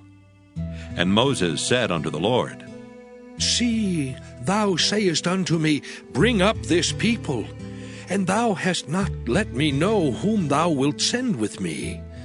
Yet thou hast said, I know thee by name, and thou hast also found grace in my sight. Now therefore I pray thee, if I have found grace in thy sight, show me now thy way, that I may know thee, that I may find grace in thy sight, and consider that this nation is thy people. And he said, My presence shall go with thee, and I will give thee rest. And he said unto him, If thy presence go not with me, carry us not up hence. For wherein shall it be known here that I and thy people have found grace in thy sight? Is it not in that thou goest with us? So shall we be separated, I and thy people, from all the people that are upon the face of the earth. And the Lord said unto Moses, I will do this thing also that thou hast spoken, for thou hast found grace in my sight, and I know thee by name. And he said, I beseech thee, show me thy glory. And he said, I will make all my goodness pass before thee, and I will proclaim the name of the Lord before thee, and will be gracious to whom I will be gracious, and will show mercy on whom I will show mercy. And he said, Thou canst not see my face, for there shall no man see me and live. And the Lord said, Behold, there is a place by me, and thou shalt stand upon a rock. And it shall come to pass, while my glory passeth by, that I will put thee in a cleft of the rock, and will cover thee with my hand while I pass by. And I will take away mine hand, and thou shalt see my back parts, but my face shall not be seen. Exodus chapter 34. And the Lord said unto Moses, Hew thee 2 tables of stone like unto the first, and I will write upon these tables the words that were in the first tables which thou breakest. And be ready in the morning, and come up in the morning unto Mount Sinai, and present thyself there to me in the top of the mount. And no man shall come up with thee, neither let any man be seen throughout all the mount, neither let the flocks nor herds feed before that mount. And he hewed 2 tables of stone like unto the first. And Moses rose up early in the morning, and went up unto Mount Sinai, as the Lord had commanded him, and took in his hand the 2 tables of stone. And the Lord descended in the cloud, and stood with him there, and proclaimed the name of the Lord. And the Lord passed by before him, and proclaimed, The Lord God, merciful and gracious, long-suffering and abundant in goodness and truth, keeping mercy for thousands, forgiving iniquity and transgression and sin, and that will by no means clear the guilty, visiting the iniquity of the fathers upon the children, and upon the children's children, unto the third and to the fourth generation. And Moses made haste, and bowed his head toward the earth, and worshipped. And he said, If now I have found grace in thy sight, O Lord, let my Lord, I pray thee, go among us. For it is a stiff-necked people, and pardon our iniquity and our sin, and take us for thine inheritance. And he said, Behold, I make a covenant. Before all thy people I will do marvels, such as have not been done in all the earth, nor in any nation. And all the people among which thou art shall see the work of the Lord. For it is a terrible thing that I will do with thee. Observe thou that which I command thee this day. Behold, I drive out before thee the Amorite, and the Canaanite, and the Hittite, and the Perizzite, and the Hivite, and the Jebusite. Take heed to thyself, lest thou make a covenant with the inhabitants of the land whither thou goest, lest it be for a snare in the midst of thee. But ye shall destroy their altars, break their images, and cut down their groves. For thou shalt worship no other God, for the Lord whose name is jealous is a jealous God. Lest thou make a covenant with the inhabitants of the land, and they go a-whoring after their gods, and do sacrifice unto their gods, and one call thee, and thou eat of his sacrifice. And thou take of their daughters unto thy sons, and their daughters go a-whoring after their gods, and make thy sons go a-whoring after their gods. Thou shalt make thee no molten gods. The feast of unleavened bread shalt thou keep. 7 days thou shalt eat unleavened bread, as I commanded thee in the time of the month Abib. For in the month Abib thou camest out from Egypt. All that openeth the matrix is mine, and every firstling among thy cattle, whether ox or sheep, that is male. But the firstling of an ass thou shalt redeem with a lamb. And if thou redeem him not, then shalt thou break his neck. All the firstborn of thy sons thou shalt redeem, and none shall appear before me empty. 6 days thou shalt work, but on the 7th day thou shalt rest. In earing time and in harvest thou shalt rest. And thou shalt observe the feast of weeks, of the first fruits of wheat harvest, and the feast of ingathering at the year's end. Thrice in the year shall all your men children appear before the Lord God, the God of Israel. For I will cast out the nations before thee, and enlarge thy borders. Neither shall any man desire thy land, when thou shalt go up to appear before the Lord thy God thrice in the year.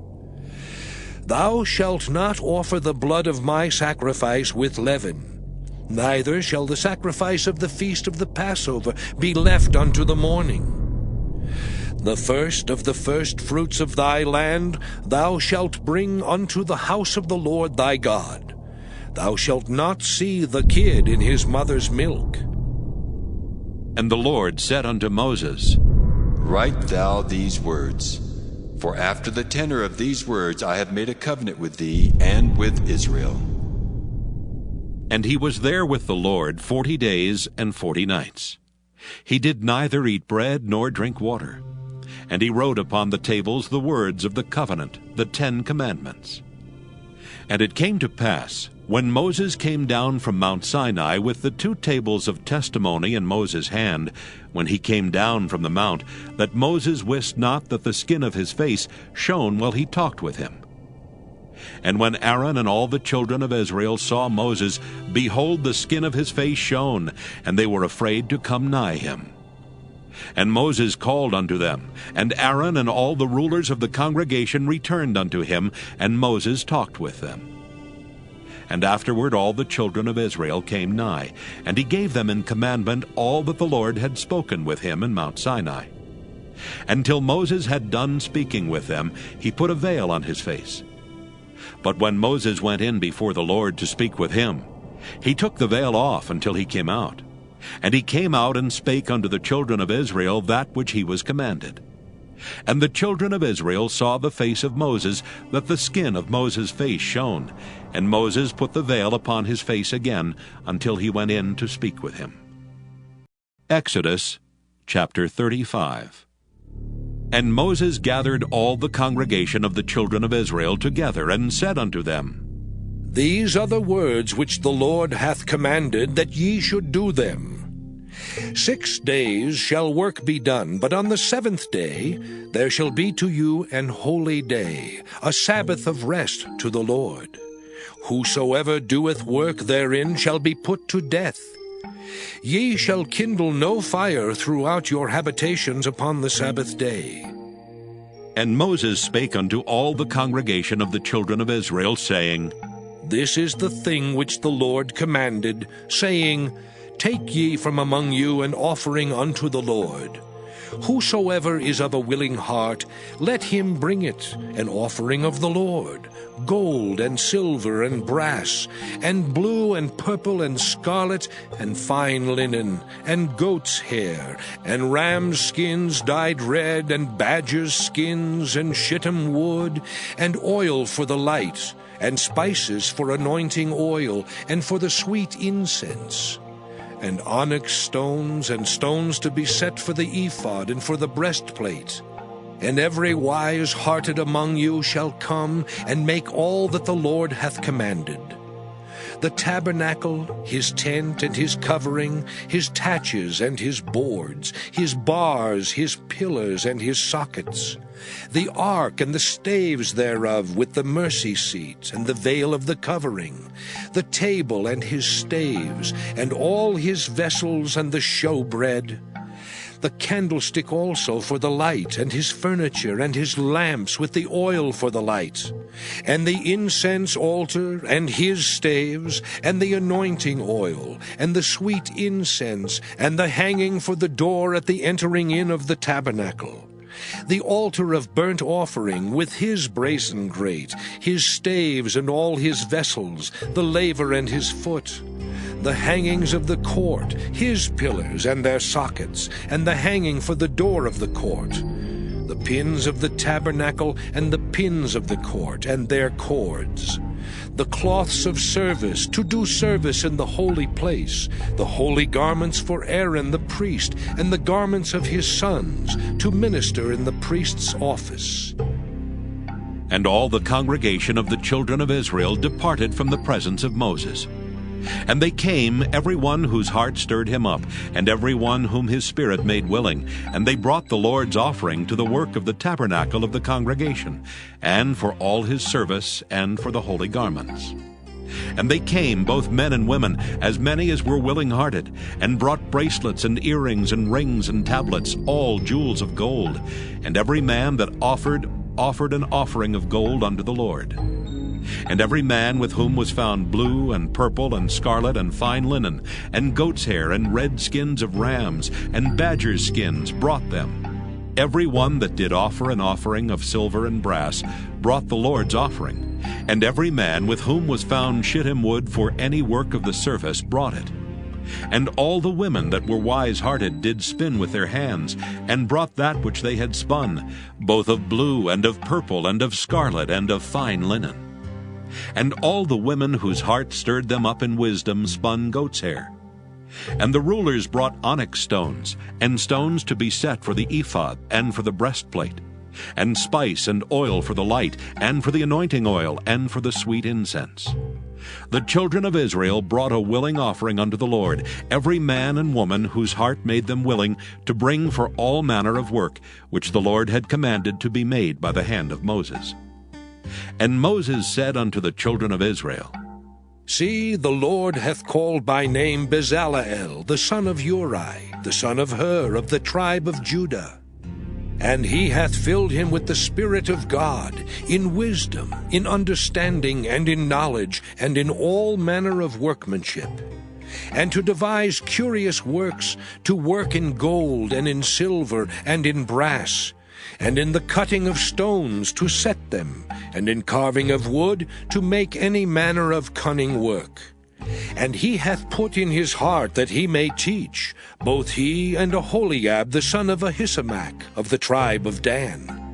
Them hath he filled with wisdom of heart, to work all manner of work, of the engraver, and of the cunning workman, and of the embroiderer, in blue and in purple, in scarlet and in fine linen, and of the weaver, even of them that do any work, and of those that devise cunning work.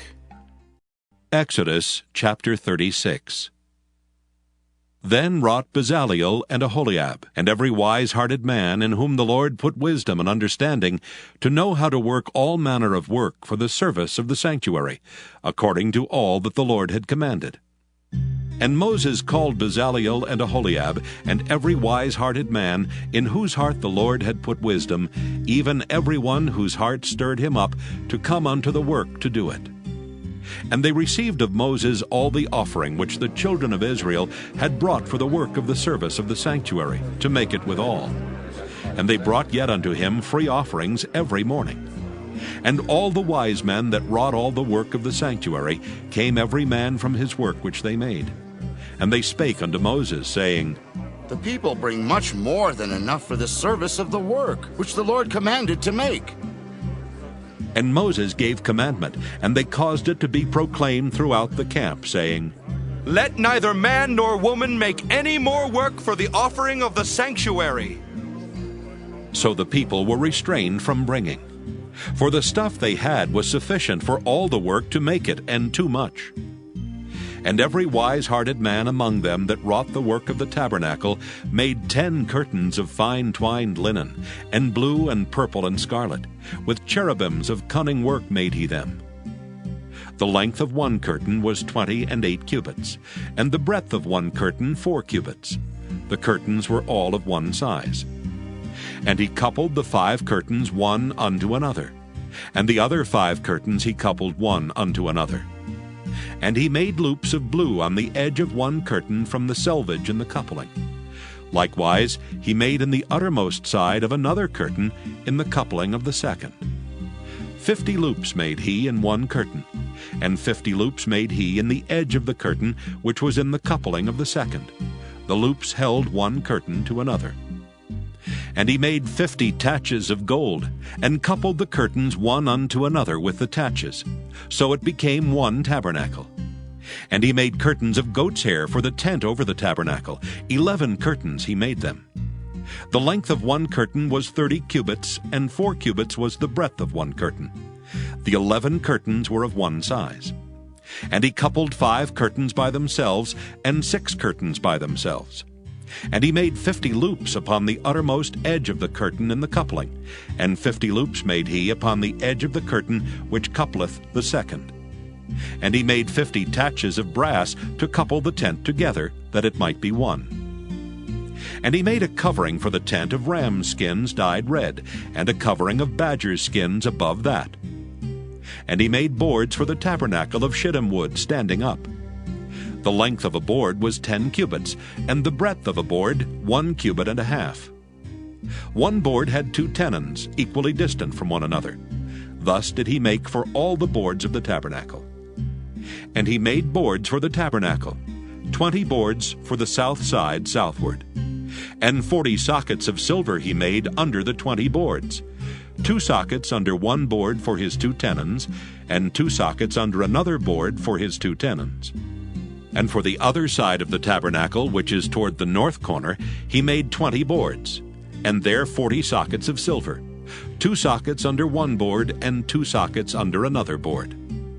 And for the sides of the tabernacle westward he made 6 boards, and 2 boards made he for the corners of the tabernacle in the 2 sides. And they were coupled beneath and coupled together at the head thereof to one ring. Thus he did to both of them in both the corners. And there were 8 boards, and their sockets were 16 sockets of silver, under every board 2 sockets. And he made bars of shittim wood, 5 for the boards of the one side of the tabernacle, and 5 bars for the boards of the other side of the tabernacle. and 5 bars for the boards of the tabernacle for the sides westward. And he made the middle bar to shoot through the boards from the one end to the other. And he overlaid the boards with gold, and made their rings of gold to be places for the bars, and overlaid the bars with gold. And he made a veil of blue and purple and scarlet and fine twined linen, with cherubims made he it of cunning work. And he made thereunto 4 pillars of shittim wood, and overlaid them with gold. Their hooks were of gold, and he cast for them 4 sockets of silver. And he made an hanging for the tabernacle door of blue and purple and scarlet and fine twined linen of needlework. And the 5 pillars of it with their hooks, and he overlaid their chapiters and their fillets with gold. But their 5 sockets were of brass. Exodus chapter 37. And Bezaleel made the ark of shittim wood. 2 cubits and a half was the length of it, and 1 cubit and a half the breadth of it, and 1 cubit and a half the height of it. And he overlaid it with pure gold within and without, and made a crown of gold to it round about. And he cast for it 4 rings of gold to be set by the 4 corners of it, even 2 rings upon the one side of it, and 2 rings upon the other side of it. And he made staves of shittim wood, and overlaid them with gold. And he put the staves into the rings by the sides of the ark, to bear the ark. And he made the mercy seat of pure gold. 2 cubits and a half was the length thereof, and 1 cubit and a half the breadth thereof. And he made 2 cherubims of gold. Beaten out of 1 piece made he them, on the 2 ends of the mercy seat. 1 cherub on the end on this side, and another cherub on the other end on that side. Out of the mercy seat made he the cherubims on the 2 ends thereof. And the cherubims spread out their wings on high, and covered with their wings over the mercy seat, with their faces one to another. Even to the mercy seatward were the faces of the cherubims. And he made the table of shittim wood. 2 cubits was the length thereof, and 1 cubit the breadth thereof, and 1 cubit and a half the height thereof. And he overlaid it with pure gold, and made thereunto a crown of gold round about. Also he made thereunto a border of an handbreadth round about, and made a crown of gold for the border thereof round about. And he cast for it 4 rings of gold, and put the rings upon the 4 corners that were in the 4 feet thereof. Over against the border were the rings, the places for the staves to bear the table. And he made the staves of shittim wood, and overlaid them with gold to bear the table. And he made the vessels which were upon the table, his dishes and his spoons and his bowls, and his covers to cover withal of pure gold. And he made the candlestick of pure gold. Of beaten work made he the candlestick. His shaft and his branch, his bowls, his knops and his flowers were of the same. And 6 branches going out of the sides thereof. 3 branches of the candlestick out of the one side thereof, and 3 branches of the candlestick out of the other side thereof. 3 bowls made after the fashion of almonds in one branch, a knop and a flower. And 3 bowls made like almonds in another branch, a knop and a flower. So throughout the 6 branches going out of the candlestick. And in the candlestick were 4 bowls made like almonds, his knops and his flowers. And a knop under 2 branches of the same, and a knop under 2 branches of the same, and a knop under 2 branches of the same, according to the 6 branches going out of it. Their knops and their branches were of the same, all of it was one beaten work of pure gold. And he made his 7 lamps, and his snuffers, and his snuff dishes of pure gold. Of a talent of pure gold made he it, and all the vessels thereof. And he made the incense altar of shittim wood. The length of it was 1 cubit, and the breadth of it 1 cubit.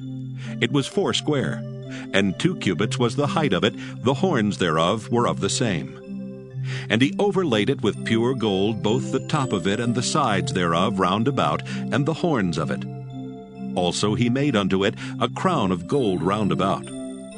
And he made 2 rings of gold for it under the crown thereof, by the 2 corners of it, upon the 2 sides thereof, to be places for the staves to bear it withal. And he made the staves of shittim wood, and overlaid them with gold. And he made the holy anointing oil, and the pure incense of sweet spices, according to the work of the apothecary. Exodus chapter 38. And he made the altar of burnt offering of shittim wood. 5 cubits was the length thereof, and 5 cubits the breadth thereof. It was foursquare, and 3 cubits the height thereof. And he made the horns thereof on the 4 corners of it. The horns thereof were of the same, and he overlaid it with brass. And he made all the vessels of the altar, the pots and the shovels and the basins and the flesh hooks and the fire pans. All the vessels thereof made he of brass. And he made for the altar a brazen grate of network under the compass thereof beneath unto the midst of it. And he cast 4 rings for the 4 ends of the grate of brass to be places for the staves. And he made the staves of shittim wood and overlaid them with brass. And he put the staves into the rings on the sides of the altar to bear it withal. He made the altar hollow with boards. And he made the laver of brass, and the foot of it of brass, of the looking glasses of the women assembling, which assembled at the door of the tabernacle of the congregation. And he made the court. On the south side southward, the hangings of the court were of fine twined linen, 100 cubits. Their pillars were 20, and their brazen sockets 20. The hooks of the pillars and their fillets were of silver. And for the north side, the hangings were 100 cubits. Their pillars were 20, and their sockets of brass 20. The hooks of the pillars and their fillets of silver. And for the west side were hangings of 50 cubits. Their pillars 10, and their sockets 10. The hooks of the pillars and their fillets of silver. And for the east side eastward 50 cubits. The hangings of the one side of the gate were 15 cubits, their pillars 3, and their sockets 3. And for the other side of the court gate, on this hand and that hand, were hangings of 15 cubits, their pillars 3, and their sockets 3. All the hangings of the court round about were of fine twined linen. And the sockets for the pillars were of brass, the hooks of the pillars and their fillets of silver, and the overlaying of their chapiters of silver. And all the pillars of the court were filleted with silver. And the hanging for the gate of the court was needlework of blue and purple and scarlet, and fine twined linen. And 20 cubits was the length, and the height and the breadth was 5 cubits, answerable to the hangings of the court. And their pillars were 4, and their sockets of brass 4, their hooks of silver, and the overlaying of their chapiters and their fillets of silver. And all the pins of the tabernacle and of the court round about were of brass. This is the sum of the tabernacle, even of the tabernacle of testimony, as it was counted, according to the commandment of Moses, for the service of the Levites, by the hand of Ithamar, son to Aaron the priest. And Bezalel, the son of Uri, the son of Hur, of the tribe of Judah, made all that the Lord commanded Moses. And with him was Aholiab, son of Ahisamach, of the tribe of Dan, an engraver, and a cunning workman, and an embroiderer in blue and in purple and in scarlet and fine linen. All the gold that was occupied for the work and all the work of the holy place, even the gold of the offering, was 29 talents and 730 shekels, after the shekel of the sanctuary. And the silver of them that were numbered of the congregation was 100 talents, and 1,760 shekels, after the shekel of the sanctuary. A beka for every man, that is, half a shekel, after the shekel of the sanctuary, for every one that went to be numbered, from 20 years old and upward, for 600,000 and 3,550 men. And of the 100 talents of silver were cast the sockets of the sanctuary and the sockets of the veil, 100 sockets of the 100 talents, a talent for a socket. And of the 1,775 shekels, he made hooks for the pillars, and overlaid their chapiters, and filleted them. And the brass of the offering was 70 talents, and 2,400 shekels. And therewith he made the sockets to the door of the tabernacle of the congregation, and the brazen altar, and the brazen grate for it, and all the vessels of the altar, and the sockets of the court round about, and the sockets of the court gate, and all the pins of the tabernacle, and all the pins of the court round about. Exodus chapter 39.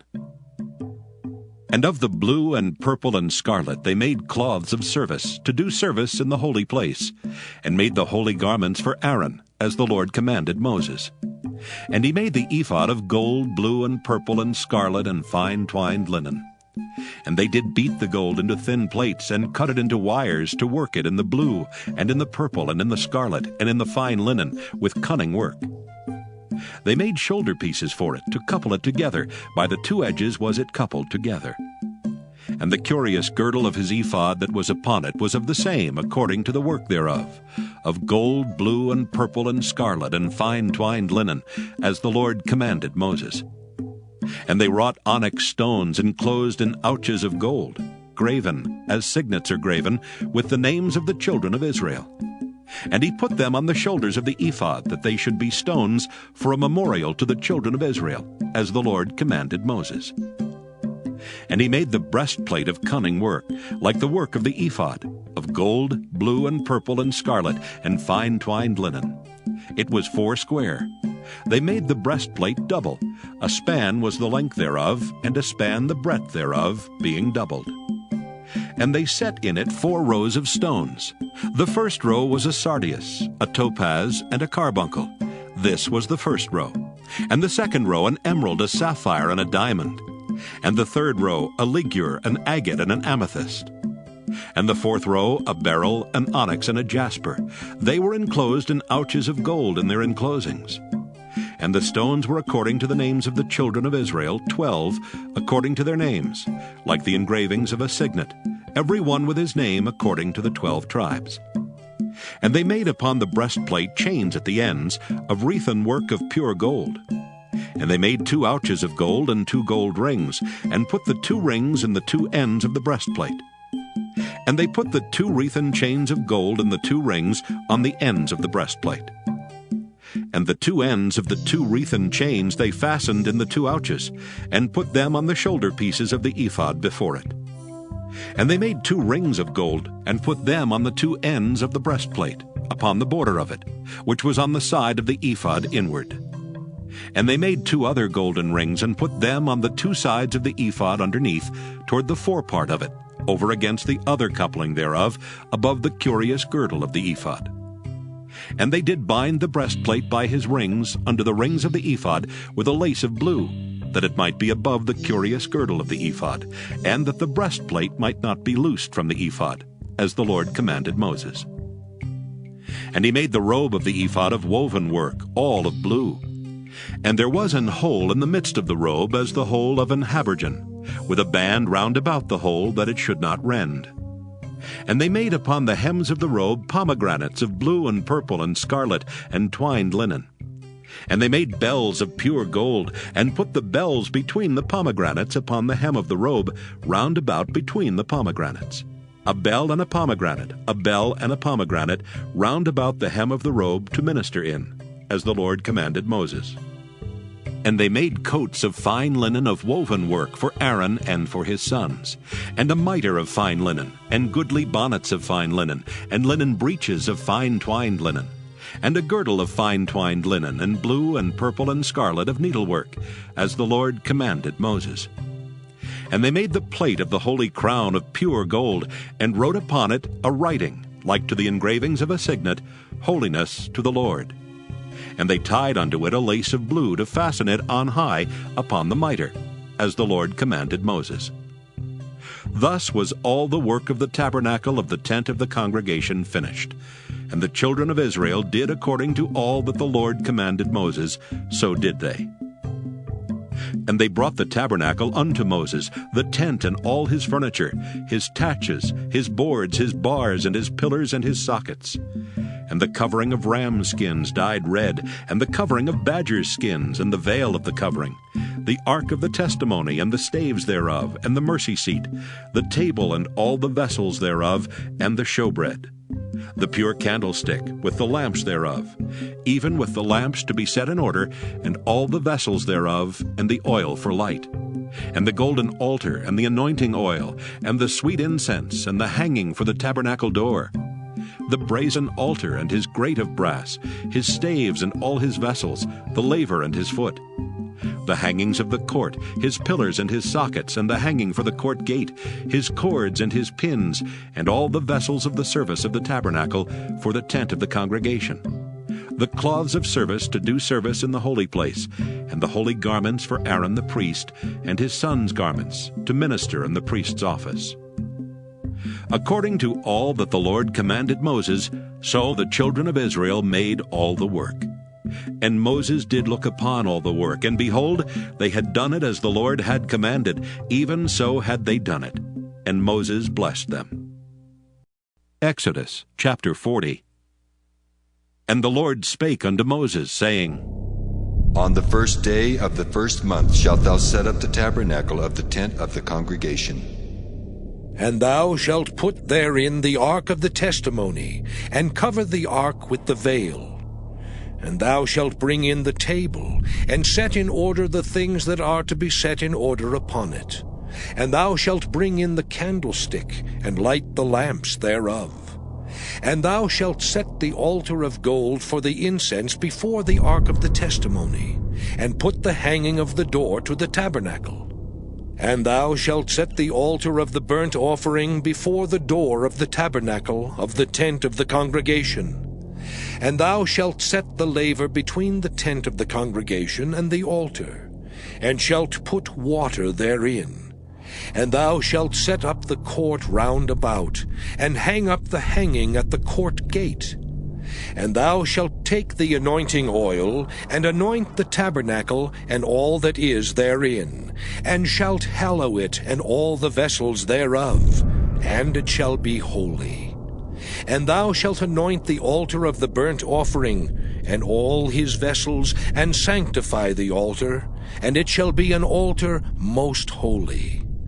And thou shalt anoint the laver and his foot, and sanctify it. And thou shalt bring Aaron and his sons unto the door of the tabernacle of the congregation, and wash them with water. And thou shalt put upon Aaron the holy garments, and anoint him, and sanctify him, that he may minister unto me in the priest's office. And thou shalt bring his sons, and clothe them with coats. And thou shalt anoint them as thou didst anoint their father, that they may minister unto me in the priest's office. For their anointing shall surely be an everlasting priesthood throughout their generations. Thus did Moses, according to all that the Lord commanded him, so did he. And it came to pass in the first month in the 2nd year, on the first day of the month, that the tabernacle was reared up. And Moses reared up the tabernacle, and fastened his sockets, and set up the boards thereof, and put in the bars thereof, and reared up his pillars. And he spread abroad the tent over the tabernacle, and put the covering of the tent above upon it, as the Lord commanded Moses. And he took and put the testimony into the ark, and set the staves on the ark, and put the mercy seat above upon the ark. And he brought the ark into the tabernacle, and set up the veil of the covering, and covered the ark of the testimony, as the Lord commanded Moses. And he put the table in the tent of the congregation upon the side of the tabernacle northward without the veil. And he set the bread in order upon it before the Lord, as the Lord had commanded Moses. And he put the candlestick in the tent of the congregation over against the table on the side of the tabernacle southward. And he lighted the lamps before the Lord, as the Lord commanded Moses. And he put the golden altar in the tent of the congregation before the veil. And he burnt sweet incense thereon, as the Lord commanded Moses. And he set up the hanging at the door of the tabernacle. And he put the altar of burnt offering by the door of the tabernacle of the tent of the congregation, and offered upon it the burnt offering and the meat offering, as the Lord commanded Moses. And he set the laver between the tent of the congregation and the altar, and put water there to wash withal. And Moses and Aaron and his sons washed their hands and their feet thereat. When they went into the tent of the congregation, and when they came near unto the altar, they washed, as the Lord commanded Moses. And he reared up the court round about the tabernacle and the altar, and set up the hanging of the court gate. So Moses finished the work. Then a cloud covered the tent of the congregation, and the glory of the Lord filled the tabernacle. And Moses was not able to enter into the tent of the congregation, because the cloud abode thereon, and the glory of the Lord filled the tabernacle. And when the cloud was taken up from over the tabernacle, the children of Israel went onward in all their journeys. But if the cloud were not taken up, then they journeyed not till the day that it was taken up. For the cloud of the Lord was upon the tabernacle by day, and fire was on it by night, in the sight of all the house of Israel, throughout all their journeys.